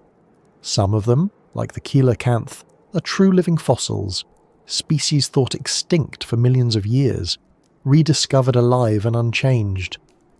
Their existence is proof that the ocean does not lose what it values, it simply hides it. The deeper you go, the more the distinction between past and present dissolves. The silt that coats the seabed contains microscopic remains of every era, blended into a single continuum. The Devonian is still there, mixed with the Carboniferous, the Permian, the Cretaceous. Time, in the ocean, is not linear. It's layered, overlapping, continuous. To touch the sea floor is to touch everything at once. The ocean that still remembers is not a metaphor. It's a fact of physics, chemistry and biology. It remembers through cycles of energy and matter, through feedback loops that carry the past forward in altered form. It remembers through the DNA of its creatures, through the carbon that circulates between water and air, through the bones that settle and the reefs that rise again. Every particle of it has been part of something living and will be again. When we study fossils, we're decoding one kind of memory.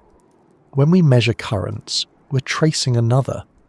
But when we look into the open water and see life moving through it, the flash of scales, the glide of a shark, the drift of plankton, we're seeing the ocean's living memory in motion. Every movement is both ancient and new, both repetition and reinvention. That's what survival really is. Remembering just enough of the past to continue forward. The ocean is not sentimental about what it loses. It doesn't mourn the armoured fish, or the reefs that came before, or the worlds that rose and fell in its depths. But it never forgets them either. Their lessons are built into its fabric, their atoms still circulating in its currents. It is the closest thing Earth has to immortality, not in any mystical sense, but as a system that never stops transforming what was into what is. If you listen to the sea long enough, you start to hear its rhythm differently. What seems like repetition becomes continuity. What seems like silence becomes balance. Every wave that breaks on the shore is part of a conversation billions of years old. The ocean that still remembers is not telling us what it lost. It's showing us what remains. And somewhere beneath that vast moving surface, in the spaces where sunlight fades and pressure reigns, the descendants of those ancient sharks are still swimming, quiet, unhurried, unbroken. They don't know they're carrying the memory of a world that ended. They don't have to. The ocean remembers for them. It always has. The ocean endures, and everything that has lived within it eventually becomes part of its patience. What begins as movement ends as mineral. What once breathed becomes pattern. Time works slowly down there, invisible but relentless, pressing everything soft into permanence. The creatures that ruled, the ones that hid, the ones that survived, all of them are fed, in the end, into the same cycle. And if you look closely enough, you can almost see the shape of time itself moving through it. Not as destruction, but as digestion. That is how the ocean remembers, through the gentle, endless teeth of time. When people imagine extinction, they picture violence, fire from the sky, waves crashing, chaos. But most endings are quiet. They happen grain by grain, year by year, as the balance shifts and what once worked begins to fail. The Devonian didn't end in fire, it ended in breathless stillness. The ocean suffocated slowly, and the armoured giants faded, their weight too great for a changing world. The sharks, lighter and unburdened, swam onward. They didn't conquer, they continued.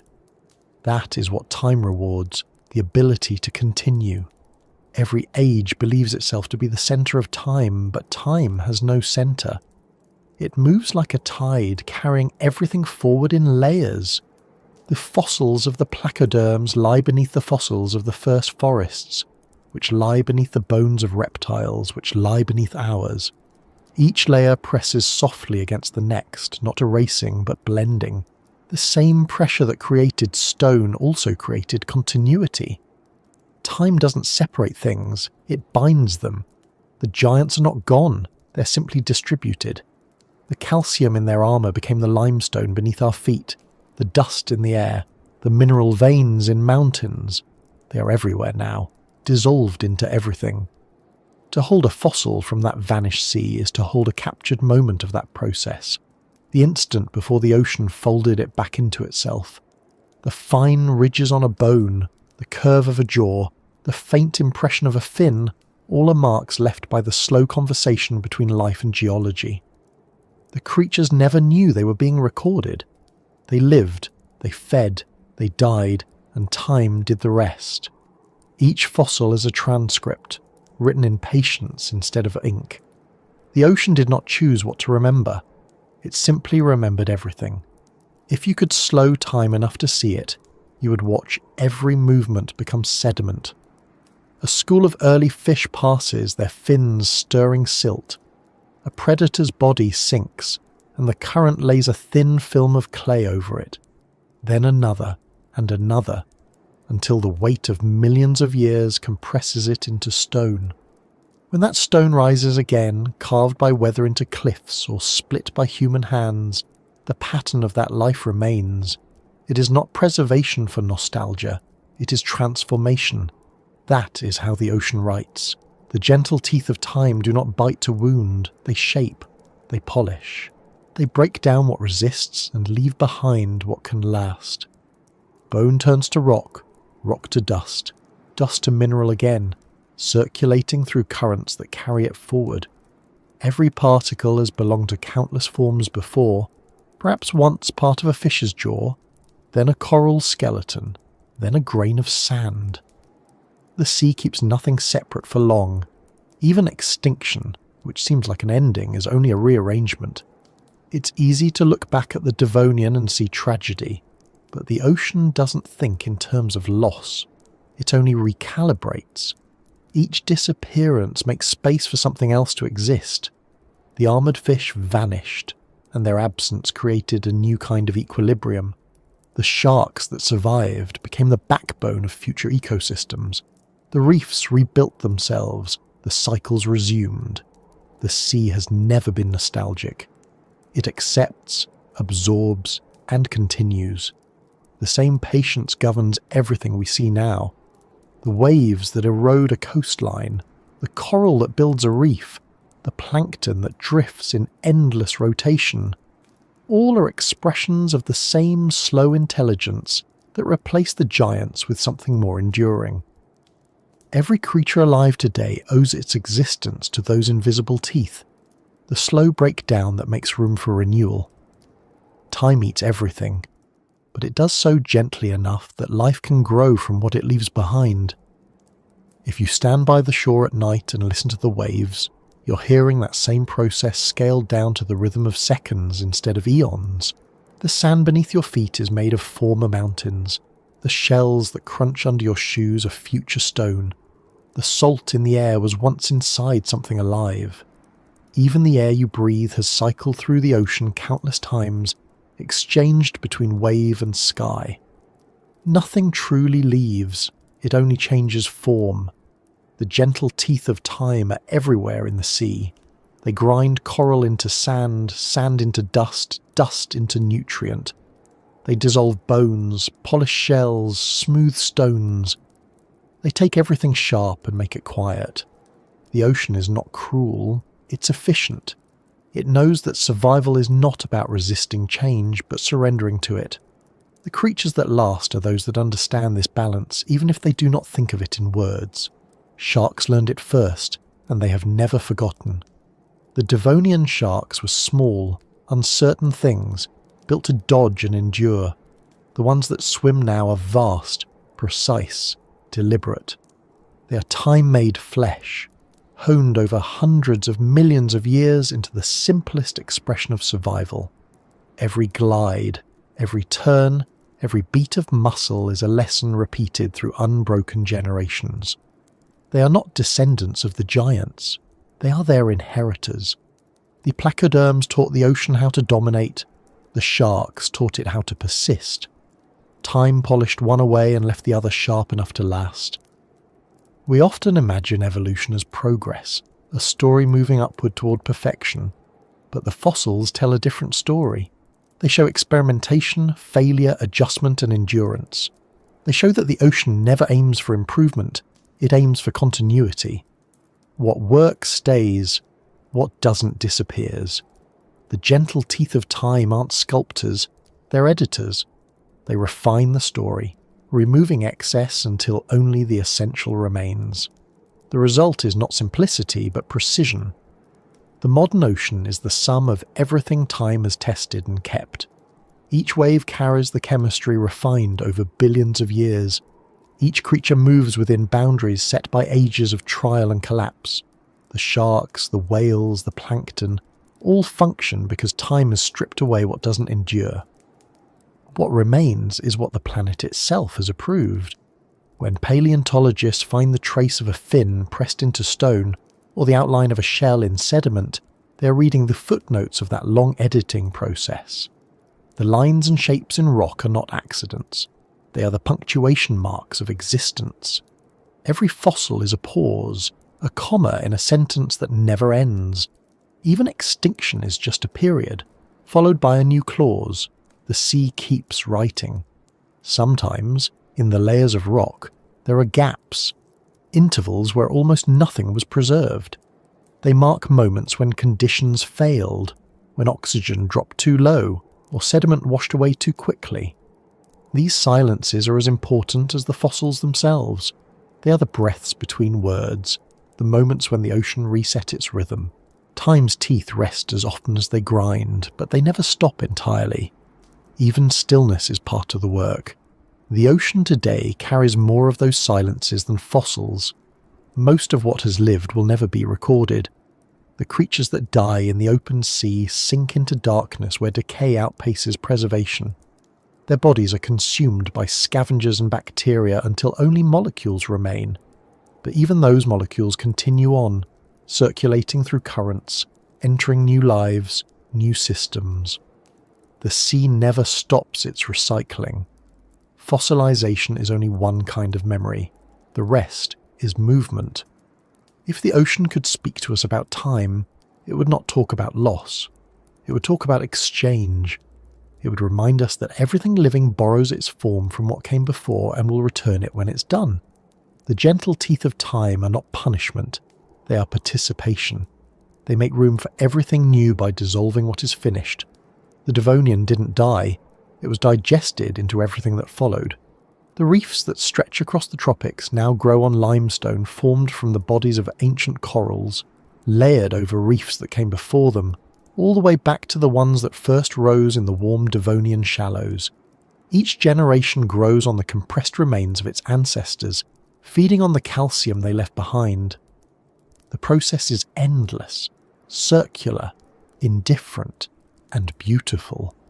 The ocean builds by erasing, and somewhere in that slow cycle between erosion and growth the story of sharks continues.